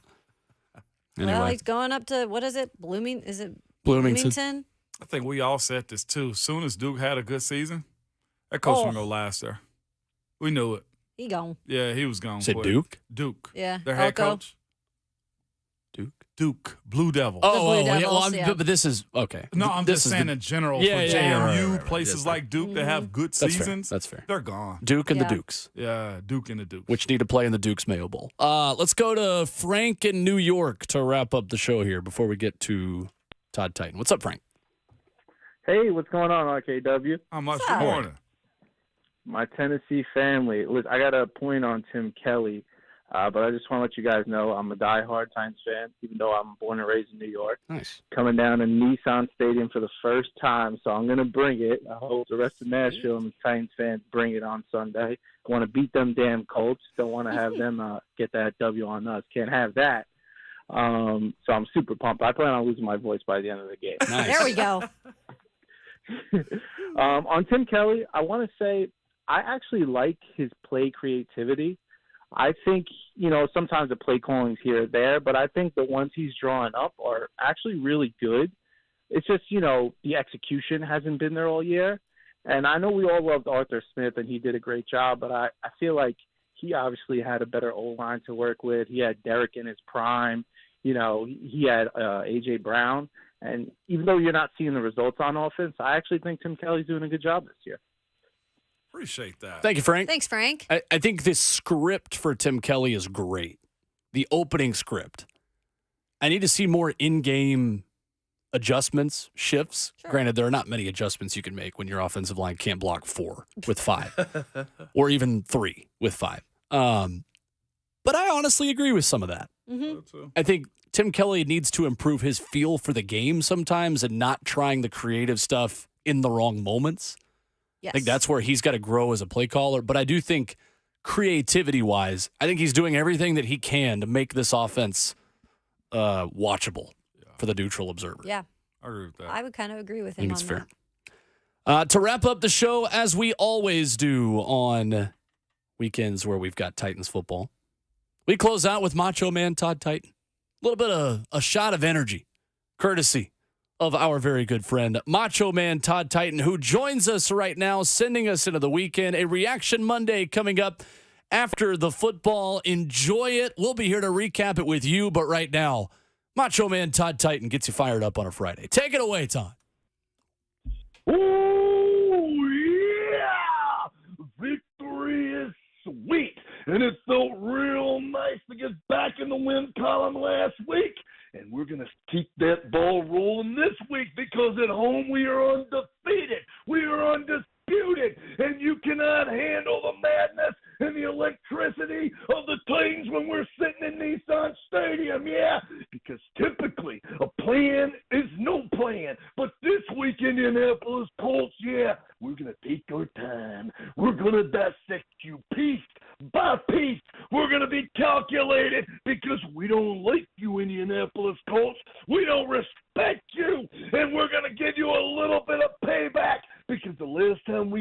faced each other.